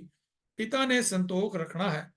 ਮਾਤਾ ਦਾ ਧਰਤ ਮਹਤ ਜਿਵੇਂ ਧਰਤੀ ਦੇਂਦੀ ਥਕਦੀ ਨਹੀਂ, ਖਿਮਾਸ਼ੀਲ ਹੈ, ਤਿਵੇਂ ਮਾਂ ਕੋਲੋਂ ਸਭ ਕੁਝ ਲਿਆ ਜਾ ਸਕਦਾ ਹੈ ਜੇ ਮਾਂ ਦਾ ਸਤਿਕਾਰ ਕੀਤਾ ਹੈ। ਮਾਂ ਨੂੰ ਹੀ ਸਮਝ ਹੈ ਕਿ ਕਿਹੜੀ ਬਾਤ ਕਿਸ ਵੇਲੇ ਕਹਿਣੀ ਹੈ। ਮਾਂ ਦੀ ਤਾਂ ਅਸੀਸ ਵਿੱਚ ਜਿੱਥੇ ਭਾਵਨਾ ਹੈ ਉੱਥੇ ਭਾਵ ਵੀ ਹੈ। ਉਹ ਅਸੀਸ ਪੜ੍ਹਨ ਨਾਲ ਸੰਬੰਧ ਨਹੀਂ ਰੱਖਦੀ। ਜੇ ਮਾਤਾ ਭਾਨੀ ਨੇ ਗੁਰੂ ਅਰਜਨ ਦੇਵ ਜੀ ਨੂੰ ਅਸੀਸ ਦਿੱਤੀ ਸੀ, ਉਹ ਤਾਂ ਗੁਰਬਾਣੀ ਵਿੱਚ ਗੁਰੂ ਅਰਜਨ ਦੇਵ ਮਹਾਰਾਜ ਜੀ ਨੇ ਗੁਜਰੀ ਰਾਗ ਵਿੱਚ ਜੋ ਅੰਕਿਤ ਕੀਤਾ ਹੈ 496 ਅੰਗ ਦੇ ਉੱਪਰ, ਉਤਾ ਮਾਤਾ ਕੀ ਅਸੀਸ ਨਿਮਕ ਨਾ ਬਿਸਰੋ ਤੁਮਕੋ ਹਰ ਹਰ ਸਦਾ ਭਜੋ ਜਗਦੀਸ਼। ਮੈਂ ਤੇ ਇੱਕ ਬੇਨਤੀ ਕਰਨਾ ਚਾਹਨਾ, ਇਹ ਸਾਡੇ ਸਾਰਿਆਂ ਨਾਲ ਵਾਪਰਦਾ ਹੈ ਕਿ ਜਿਸ ਵੇਲੇ ਵੀ ਸਾਨੂੰ ਕੋਈ ਬਾਹਰੋਂ ਮਾਰਦਾ ਹੈ ਤਾਂ ਅਸੀਂ ਭੱਜ ਕੇ ਮਾਂ ਕੋਲ ਜਾਂਦੇ ਹਾਂ। ਸਾਡੇ ਮੂੰਹ ਵਿੱਚੋਂ ਮਾਂ ਹੀ ਨਿਕਲਦੀ ਹੈ, ਆਏ ਮਾਂ, ਮਾਂ। ਰੋਂਦੇ ਆ ਤਾਂ ਵੀ ਮਾਂ ਨਿਕਲਦਾ ਹੈ। ਤੇ ਜੇ ਮਾਂ ਸਾਨੂੰ ਮਾਰਦੀ ਹੈ ਤੇ ਤਾਂ ਵੀ ਅਸੀਂ ਭੱਜ ਕੇ ਕਿਤੇ ਹੋਰ ਨਹੀਂ ਜਾਂਦੇ, ਸਗੋਂ ਮਾਂ ਦੀਆਂ ਲੱਤਾਂ ਨਾਲ ਹੀ ਚਿਪੜਦੇ ਆ, ਭਾਵੇਂ ਮਾਂ 2 ਥੱਪੜ ਹੋਰ ਮਾਰ ਦੇਵੇ, ਲੇਕਿਨ ਅਸੀਂ ਮਾਂ ਤੋਂ ਦੂਰ ਨਹੀਂ ਜਾਂਦੇ। ਤਾਂ ਇਹ ਮਾਂ ਦਾ ਪਿਆਰ ਹੈ, ਮਾਂ ਦਾ ਇੱਕ ਢੰਗ ਹੈ ਬੱਚੇ ਨੂੰ ਪਾਲਣ ਦਾ, ਜਿਸ ਕਰਕੇ ਹੀ ਮਾਂ ਦੀ ਅਟੈਚਮੈਂਟ ਅੱਜ ਅਸੀਂ ਸਾਰੇ ਆਪਣੇ ਆਪ ਨੂੰ ਦੇਖੀਏ ਤਾਂ ਸਾਡੇ ਵਿੱਚ ਜੋ ਵੀ ਸੀਰਤ ਹੈ ਜਾਂ ਜੋ ਵੀ ਗੁਣ ਹਨ, ਉਹ ਬਹੁਤੇ ਆਪਣੀ ਮਾਂ ਤੋਂ ਹੀ ਆਏ ਹਨ। ਜਿੰਨਾ ਚਿਰ ਅਸੀਂ ਆਪਣੀ ਮਾਂ ਦੇ ਕੋਲ ਰਹੇ ਹਾਂ, ਅਸੀਂ ਸਿੱਖਦੇ ਹੀ ਰਹੇ ਹਾਂ। ਇਸ ਤਰ੍ਹਾਂ ਜਦ ਭੈਣ ਦੇ ਰੂਪ ਵਿੱਚ ਤੱਕਿਆ ਹੈ ਤਾਂ ਉਸ ਨੂੰ ਬਿਰਹੋਂ ਰੂਪ ਵਿੱਚ ਪ੍ਰਗਟਾਇਆ ਹੈ। ਕਿਤਨੀ ਖਿੱਚ ਹੁੰਦੀ ਹੈ ਭੈਣ ਦੀ ਭਰਾ ਲਈ, ਉਹ ਗੁਰੂ ਨਾਨਕ ਸਾਹਿਬ ਦੀ ਇਸ ਤੁਕ ਤੋਂ ਪ੍ਰਗਟ ਹੈ, ਜਿਸ ਵਿੱਚ ਆਤਮਾ ਦੇ ਬਦਨ ਦੇ ਰਿਸ਼ਤੇ ਨੂੰ ਭੈਣ ਭਰਾ ਦੇ ਨਾਤੇ ਨਾਲ ਪ੍ਰਗਟਾਉਂਦੇ ਹਨ। ਕਹਿੰਦੇ ਹਨ ਕਿ ਜਦ ਆਤਮਾ ਵੀਰ ਉੱਡ ਜਾਂਦੀ ਹੈ ਤਾਂ ਵੀਰਾ ਵੀਰਾ ਪੁਕਾਰਦੀ ਹੈ, ਕਿਉਂਕਿ ਵੀਰ ਉਸ ਅੰਦਰ ਵਸਦਾ ਸੀ। ਇਤਨੀ ਚੋਟ ਲੱਗਦੀ ਸੂ ਕਿ ਦੇਹੀ ਉਤਨੀ ਦੇਰ ਤੱਕ ਆਰਾਮ ਮਹਿਸੂਸ ਨਹੀਂ ਕਰਦੀ ਜਦ ਤੱਕ ਉਸ ਨੂੰ ਜਲਾ ਦਫਨਾ ਸਾੜ ਨਾ ਦਿੱਤਾ ਜਾਏ। ਵੀਰਾ ਵੀਰਾ ਕਰ ਰਹੀ, ਵੀਰ ਪਏ ਬਹਿਰਾਏ, ਵੀਰ ਚਲੇ ਘਰ ਆਪਣੇ, ਬਹਿਣ ਬਿਰੇ ਜਲ ਜਾਏ। ਰਾਮਕਲੀ ਮਹੱਲਾ ਪਹਿਲਾ, ਦੱਖਣੀ ਓਂਕਾਰ, ਪੰਨਾ 935। ਪਤਨੀ ਦੀ ਪਦਵੀ ਸਿੱਖ ਘਰ ਵਿੱਚ ਦਰਸਾਉਂਦੇ ਗੁਰੂ ਜੀ ਕਹਿੰਦੇ ਹਨ ਕਿ ਉਹ ਪੁਰਸ਼ ਕਾਮ ਦਾ ਮਾਰਿਆ ਪੂਛ ਹੈ, ਸੈਕਸ ਰਿਡਨ, ਜੋ ਆਪਣੀ ਪਤਨੀ ਛੱਡ ਕੇ ਦੂਸਰੀ ਔਰਤ ਵੱਲ ਝਾਕਦਾ ਹੈ। ਏਕਾ ਨਾਰੀ ਜਤੀ ਨਾ ਹੋਣ ਦੇ ਹੀ ਇਤਨੇ ਭਿਆਨਕ ਸਿੱਟੇ ਏਡਸ ਦੇ ਰੂਪ ਦੇ ਅੰਦਰ, ਮਾਰੂ ਰੋਗ ਦੇ ਰੂਪ ਵਿੱਚ ਸਾਡੇ ਸਾਹਮਣੇ ਆਏ ਹਨ। ਕਿਆ ਗਲਾਇਓ ਪੂਛ, ਪਰ ਵੇਲ ਨਾ ਜੋਹੇ ਕੰਤ ਤੂੰ, ਨਾਨਕ ਫੁੱਲਾ ਸੰਧੀ ਵਾੜ, ਖਿੜਿਆ ਹਮ ਸੰਸਾਰ ਜਿਉ। ਮਾਰੂ ਮਹਿਲਾ ਪੰਜਵਾਂ, ਦੱਖਣੇ, ਪੰਨਾ 1095। ਗੁਰੂ ਜੀ ਨੇ ਵਰਜਿਆ ਹੈ ਕਿ ਐਸ਼ ਵਾਲਾ ਜੀਵਨ ਨਹੀਂ ਗੁਜ਼ਾਰਨਾ। ਗਿਣਤੀਆਂ, ਕੱਪੜੇ ਲੱਤੇ, ਪਦਾਰਥ ਇਕੱਠੇ ਕਰਕੇ ਨਾਰੀ ਜੀਵਨ ਨਹੀਂ ਹੈ। ਜਗਤ ਜਾਂ ਨਾਰੀ ਤੋਂ ਭਜਦਾ ਸੀ ਜਾਂ ਨਾਰੀ ਪਿੱਛੇ। ਸੋ ਗੁਰੂ ਪਾਤਸ਼ਾਹ ਨੇ ਨਵਾਂ ਰਾਹ ਦਸਾਇਆ ਕਿ ਔਰਤ ਕਿਸੇ ਪੱਖੋਂ ਨੀਵੀਂ ਨਹੀਂ, ਬਰਾਬਰ ਦੀ ਭਾਈਵਾਲ ਹੈ। ਜੋ ਇਤਨੀ ਵੱਡੀ ਪਦਵੀ ਉਸ ਨੂੰ ਗੁਰੂ ਸਾਹਿਬ ਨੇ ਦਿੱਤੀ ਹੈ, ਸਿੱਖ ਘਰ ਵਿੱਚ ਆਪਣਾ ਰੋਲ ਨਿਭਾਉਣ ਵਿੱਚ ਵੀ ਔਰਤ ਨੇ ਢਿੱਲ ਸੰਕੋਚ ਨਹੀਂ ਕੀਤਾ। ਪਹਿਲਾਂ ਮਾਤਾ ਤ੍ਰਿਪਤਾ ਜੀ ਵੱਲ ਦੇਖੋ। ਗੁਰੂ ਨਾਨਕ ਸਾਹਿਬ ਵਰਗੇ ਪੈਗੰਬਰ ਨੂੰ ਉਸ ਕੁੱਖ ਵਿੱਚ ਪਾ ਜੋ ਅਨੁਭਵ ਕੀਤਾ, ਉਸ ਦਾ ਅੰਦਾਜ਼ਾ ਕੋਈ ਦੂਜਾ ਲਗਾ ਨਹੀਂ ਸਕਦਾ। ਜਿਤਨੇ ਹੀ ਪੈਗੰਬਰ ਇਸ ਧਰਤੀ ਤੇ ਆਏ ਸੁਣੀਂਦੇ ਹਨ, ਉਹਨਾਂ ਦੀਆਂ ਮਾਵਾਂ ਇਸ ਖੁਸ਼ੀ ਤੋਂ ਵਾਜੀਆਂ ਹੀ ਰਹੀਆਂ। ਮਾਤਾ ਦੇਵਕੀ ਕ੍ਰਿਸ਼ਨ ਜੀ ਦੀ ਜਨਨੀ ਜ਼ਰੂਰ ਸੀ, ਪਰ ਕਾਲਾ ਗ੍ਰਹਿ ਵਿੱਚ ਪਏ ਹੋਣ ਕਰਕੇ ਗੋਦ ਦਾ ਸੁੱਖ ਨਾ ਮਾਣ ਸਕੀ। ਸਿਸਕਦੀ ਤੇ ਤਰਸਦੀ ਰਹੀ। ਮਾਂ ਪਿਆਰ ਤੋਂ ਕ੍ਰਿਸ਼ਨ ਵੀ ਵਾਂਝੇ ਰਹੇ ਤੇ ਪੁੱਤ ਪਿਆਰ ਤੋਂ ਮਾਂ। ਹਜ਼ਰਤ ਈਸਾ ਮਰੀਮ ਦੀ ਕੁਆਰੀ ਕੁੱਖ ਵਿੱਚੋਂ ਆਏ। ਜੋ ਤਾਨੇ ਮੈਨੇ ਮਰੀਮ ਨੂੰ ਸਹਾਰਨੇ ਪਏ, ਉਹੀ ਜਾਣਦੀ ਹੋਵੇਗੀ। ਬੁੱਧੀ ਮਾਂ ਜਨਮ ਦਿੰਦੇ ਸਾਰ ਹੀ ਚੜ੍ਹਾਈ ਕਰ ਗਈ। ਮਾਸੀ ਕੋਲ ਪਲੇ, ਉਹ ਵਿਚਾਰੀ ਤਾਂ ਸਿਰਫ ਸੁਪਨਿਆਂ ਦਾ ਸਵਾਦ ਹੀ ਲੈਂਦੀ ਰਹੀ। ਮਹਾਵੀਰ ਜੀ ਦੀ ਮਾਂ ਤ੍ਰਿਸ਼ੂਲਾ ਨੂੰ 14 ਸੁਪਨੇ ਆਏ। ਹਰ ਸੁਪਨਾ ਆਉਣ ਤੋਂ ਤ੍ਰਿਸ਼ੂਲਾ ਨੂੰ ਕਾਂਬਾ ਛਿੜ ਜਾਂਦਾ ਸੀ। ਸੁਪਨਿਆਂ ਦਾ ਵੇਰਵਾ ਦਿੰਦੀ ਡਰ ਜਾਂਦੀ ਸੀ। ਕਦੀ ਸਫੇਦ ਹਾਥੀ, ਕਦੇ ਚਿੱਟਾ ਦੰਦ, ਕਦੇ ਲక్ష్ਮੀ ਦੇਵੀ, ਕਦੇ ਫੁੱਲਾਂ ਦਾ ਹਾਰ ਗਲ ਪੈਂਦਾ ਦਿਸੇ ਸੂ। ਕਦੇ ਚੰਨ ਚੜੇ, ਕਦੇ ਸੂਰਜ ਤਾਰੇ, ਕਦੇ ਝੰਡਾ ਝੂਲੇ, ਕਦੇ ਕਲਮ ਚਮਕੇ, ਕਦੇ ਸਰੋਵਰ ਕਮਲ ਫੁੱਲਾਂ ਨਾਲ ਭਰਿਆ ਦਿਸੇ, ਕਦੇ ਡੂੰਘੇ ਸਾਗਰਾਂ ਦੀਆਂ ਛੱਲਾਂ ਦਿਸਣ, ਕਦੇ ਜਹਾਜ਼ ਉੱਡਦੇ ਨਜ਼ਰੀ ਆਉਣ, ਕਦੇ ਰਤਨਾਂ ਦਾ ਖਜ਼ਾਨਾ ਖਿਲ ਰਿਹਾ ਤੇ ਅਗਰਬੱਤੀਆਂ ਦੀ ਖੁਸ਼ਬੂ ਬਗੈਰ ਧੂਏ ਤੋਂ ਮਿਲਦੀ ਮਹਿਸੂਸ ਕਰੇ। ਪਰ ਧੰਨ ਮਾਤਾ ਤ੍ਰਿਪਤਾ ਜੀ ਨਾਰਾਇਣ ਕਲਾਧਾਰ ਨੂੰ ਕੁੱਖ ਵਿੱਚ ਪਾ ਕੇ ਸਮਿੱਚੀ ਰਹੀ, ਪ੍ਰਭੂ ਨੂੰ ਯਾਦ ਕਰਦੀ ਰਹੀ। ਕੋਈ ਮਾਂ ਵੀ ਇੰਨੀ ਵੱਡੇ ਹਿਰਦੇ ਵਾਲੀ ਨਹੀਂ ਸੀ ਜੋ ਇਹਨਾਂ ਮਹਾਨ ਆਤਮਾਵਾਂ ਨੂੰ ਸਧਾਰਨ ਤਰੀਕੇ ਨਾਲ ਪਾਲ ਸਕੀ ਹੋਵੇ। ਕੇਵਲ ਮਾਤਾ ਤ੍ਰਿਪਤਾ ਜੀ ਹੀ ਐਸੀ ਮਾਤਾ ਸੀ ਜਿਸ ਜਨਮ ਦੇ ਕੇ ਬੱਚੇ ਦੀ ਖੁਸ਼ੀ ਵੀ ਮਾਨੀ, ਪਾਲਿਆ ਵੀ, ਪੋਸਿਆ ਵੀ ਅਤੇ ਲਾਡ ਵੀ ਲਡਾਏ। ਮਾਤਾ ਤ੍ਰਿਪਤਾ ਜੀ ਨੇ ਸਾਨੂੰ ਦਰਸਾ ਦਿੱਤਾ ਕਿ ਮਾਤਾ ਦਾ ਕੀ ਰੋਲ ਹੈ। ਜੇ ਘਰ ਗੁਰੂ ਨਾਨਕ ਵਰਗਾ ਬਾਲਕ ਵੀ ਜਨਮੇ, ਅੰਦਾਜ਼ੇ ਲਗਾਉਣੇ ਬੜੇ ਆਸਾਨ ਹਨ ਕਿ ਪਿਤਾ ਦੇ ਕ੍ਰੋਧ ਤੋਂ ਕਿਵੇਂ ਬੁਕਲ ਵਿੱਚ ਲੈ ਮਾਵਾਂ ਬਚਾਉਂਦੀਆਂ ਹਨ ਬੱਚੇ ਨੂੰ। ਜੋ ਵਾਰਤਾਲਾਪ ਮਾਂ ਪੁੱਤ ਦਾ ਅਖੀਰ ਤੇ ਹੋਇਆ, ਉਸ ਦਾ ਵਰਣਨ ਬਹੁਤ ਜ਼ਰੂਰੀ ਹੈ। ਧੰਨ ਗੁਰੂ ਨਾਨਕ ਪਾਤਸ਼ਾਹ ਜੀ ਨੇ ਜਦ ਚਰਨੀ ਹੱਥ ਲਾਇਆ ਤਾਂ ਮਾਂ ਨੇ ਜੱਫੀ ਵਿੱਚ ਲੈ ਲਿਆ। ਸਭ ਪਿਆਸ ਬੁਝ ਗਈ। ਗੁਰੂ ਨਾਨਕ ਜੀ ਨੇ ਕਿਹਾ, ਮਾਂ ਜਗਤ ਸੁਪਨੇ ਨਿਆਈ ਹੈ, ਪਕੜ ਨਹੀਂ ਰੱਖਣੀ। ਭਾਉ ਭਗਤ ਜਿਨ੍ਹਾਂ ਦੇ ਹਿਰਦੇ ਵਿੱਚ ਹੈ ਉਹ ਫਿਰ ਜਨਮ ਮਰਨ ਤੋਂ ਰਹਿਤ ਹੋ ਜਾਂਦੇ ਹਨ। ਮਾਤਾ ਜੀ ਨੂੰ ਸਹਿਜੇ ਕਿਹਾ, ਮਾਂ, ਜਦ ਗਹਿਣਾ ਖਰੀਦਣ ਜਾਓ ਤਾਂ ਸੁਨਿਆਰੇ ਵੱਲੋਂ ਸੋਨੇ ਵੱਲੋਂ ਧਿਆਨ ਨਹੀਂ ਜਾਣ ਦਿੰਦਾ। ਨਮੂਨੇ ਘਾੜਤ ਦੀ ਗੱਲ ਕਰਦਾ ਹੈ, ਪਰ ਜਦ ਵੇਚਣ ਜਾਓ ਤਾਂ ਕਹਿੰਦਾ ਹੈ ਕਿ ਨਮੂਨੇ ਦਾ ਕਾਹਦਾ ਮੁੱਲ, ਮੁੱਲ ਤਾਂ ਕੇਵਲ ਸੋਨੇ ਦਾ ਹੈ। ਸੋ ਪ੍ਰਭੂ ਦੇ ਦਰ ਕਰਨੀ ਹੀ ਪਰਖੀ ਜਾਣੀ ਹੈ। ਤੁਸਾਂ ਵੱਡਾ ਸਵੱਛ ਜੀਵਨ ਜੀਵਿਆ ਹੈ। ਜਿਸ ਉੱਚ ਆਤਮਕ ਅਵਸਥਾ ਨੂੰ ਮਾਤਾ ਜੀ ਪੁੱਜੇ ਹੋਏ ਸਨ, ਉਸ ਦੀ ਉਦਾਹਰਣ ਸੂਰਜ ਪ੍ਰਕਾਸ਼ ਨੇ ਦਿੱਤੀ ਹੈ, ਜੋ ਕਿ ਇੰਜ ਪ੍ਰਾਣ ਤਿਆਗ ਜਿਵੇਂ ਹਾਥੀ ਫੁੱਲਾਂ ਦੀ ਮਾਲਾ ਸੁੱਟਦਾ ਹੈ। ਅਤ ਸੌਖੇ ਸਹਿਜੇ ਜਿਵੇਂ ਜਲ ਵਿੱਚ ਜਲ ਸਮਾ ਜਾਂਦਾ ਹੈ। ਗੱਲ ਬਾਤਾਂ ਕਰਦੇ ਹੀ ਮਾਤਾ ਤ੍ਰਿਪਤਾ ਜੀ ਸਮਾ ਗਏ। ਗੁਰੂ ਗੋਬਿੰਦ ਸਾਹਿਬ ਜੀ ਵੀ ਜਿਹੜੇ ਹਨ ਉਹ ਇਹ ਗੱਲਾਂ ਕਰਦੇ ਹਨ ਕਿ ਉਹਨਾਂ ਨੂੰ ਵੀ ਉਹਨਾਂ ਦੀ ਮਾਤਾ ਗੁਜਰ ਕੌਰ ਜੀ ਨੇ ਪਟਨਾ ਸਾਹਿਬ ਵਿੱਚ ਬੜੇ ਹੀ ਪਿਆਰ ਔਰ ਦੁਲਾਰ ਦੇ ਨਾਲ ਉਹਨਾਂ ਨੂੰ ਜਿਹੜਾ ਹੈ ਉਹ ਪਾਲਿਆ। ਬੇਬੇ ਨਾਨਕੀ ਦੇ ਰੂਪ ਵਿੱਚ ਭੈਣ ਦਾ ਰੋਲ ਸਾਡੇ ਘਰ ਉਜਾਗਰ ਹੁੰਦਾ ਹੈ। ਭੈਣ ਜ਼ਰੂਰ ਭਾਵਕ ਹੁੰਦੀ ਹੈ, ਪਰ ਨਾਲ ਭਾਵਨਾ ਹੋਵੇ, ਅਨੁਭਵ ਹੋਵੇ ਤਾਂ ਕਿਤਨਾ ਕੋਈ ਸਵਾਰ ਦਿੰਦੀ ਹੈ। ਉਹ ਅਨੁਮਾਨ ਬੇਬੇ ਨਾਨਕੀ ਦੇ ਕਰਤੱਵ ਤੋਂ ਲਗਾਇਆ ਜਾ ਸਕਦਾ ਹੈ। ਬੇਬੇ ਨਾਨਕੀ ਜੀ ਗੁਰੂ ਨਾਨਕ ਦੇਵ ਜੀ ਨਾਲੋਂ ਉਮਰ ਵਿੱਚ 5 ਸਾਲ ਵੱਡੇ ਸਨ। ਸਭ ਤੋਂ ਪਹਿਲਾਂ ਬੇਬੇ ਨਾਨਕੀ ਜੀ ਨੇ ਹੀ ਗੁਰਮਤਿ ਨੂੰ ਜਾਣਿਆ, ਸਿੱਖੀ ਧਾਰਨ ਕੀਤੀ। ਮਹਾਨ ਕੋਸ਼ ਵਿੱਚ ਭਾਈ ਕਾਹਨ ਸਿੰਘ ਜੀ ਬੇਬੇ ਨਾਨਕੀ ਜੀ ਦੇ ਸਿਰਲੇਖ ਹੇਠਾਂ ਲਿਖਦੇ ਹਨ ਕਿ ਉਹ ਗੁਰੂ ਨਾਨਕ ਦੇਵ ਜੀ ਦੇ ਧਰਮ ਨੂੰ ਧਾਰਨ ਕਰਨ ਵਾਲੀ ਸਭ ਤੋਂ ਪਹਿਲੀ ਜਿਹੜੀ ਹੈ ਉਹ ਸਿੱਖਿਆਰਥੀ ਸੀ। ਗੱਲ ਬਿਲਕੁਲ ਠੀਕ ਹੈ। ਬੇਬੇ ਨਾਨਕੀ ਜੀ ਨੇ ਗੁਰੂ ਨਾਨਕ ਦੇਵ ਜੀ ਨੂੰ ਵੀਰ ਕਰਕੇ ਨਹੀਂ, ਪੀਰ ਕਰਕੇ ਜਾਣਿਆ। ਇਤਿਹਾਸਕ ਗਵਾਹੀ ਹੈ ਕਿ ਜਦੋਂ ਗੁਰੂ ਨਾਨਕ ਦੇਵ ਜੀ ਪਾਤਸ਼ਾਹ ਮੋਦੀ ਦੇ ਕੰਮ ਸੰਭਾਲਣ ਲਈ ਸੁਲਤਾਨਪੁਰ ਗਏ ਤਾਂ ਬੇਬੇ ਨਾਨਕੀ ਜੀ ਪੈਰਾਂ ਤੇ ਟਹਿ ਪਏ। ਗੁਰੂ ਨਾਨਕ ਜੀ ਨੇ ਫਰਮਾਇਆ, ਬੇਬੇ ਜੀ, ਤੂੰ ਵੱਡੀ ਹੈ, ਮੈਂ ਤੇਰੇ ਪੈਰਾਂ ਤੇ ਪਵਾਂ ਕਿ ਤੂੰ? ਤਾਂ ਸ਼ਰਧਾ ਵਿੱਚ ਭਿੱਜੀ ਭੈਣ ਨੇ ਕਿਹਾ ਸੀ, ਭਾਈ ਜੀ, ਤੂੰ ਸੱਚ ਆਖਦਾ ਹੈ, ਪਰ ਜੇ ਤੂੰ ਆਦਮੀ ਹੋਵੇ ਤਾਂ ਤੂੰ ਤਾਂ ਮੈਨੂੰ ਪਰਮੇਸ਼ਵਰ ਨਜ਼ਰ ਆਉਂਦਾ ਹੈ, ਇਸ ਲਈ ਮੈਂ ਤੇਰੇ ਪੈਰਾਂ ਪਈ ਹਾਂ। ਬੇਬੇ ਨਾਨਕੀ ਨੇ ਮਾਤਾ ਤ੍ਰਿਪਤਾ ਨੂੰ ਵੀ ਕਹਿ ਦਿੱਤਾ ਸੀ ਕਿ ਵੀਰ ਨੂੰ ਪੁੱਤਰ ਕਰਕੇ ਨਾ ਜਾਣੀ। ਪਿਤਾ ਕਾਲੂ ਜੀ ਪੂਰੇ ਧੀਆਂ ਵਾਲੇ ਮਾਨ ਨਾਲ ਕਿਹਾ ਸੀ, ਨਾਨਕ ਕੋਈ ਇਸ ਜਗਤ ਦਾ ਜੀਵ ਨਹੀਂ, ਫਕੀਰ ਦੋਸਤ ਹੈ।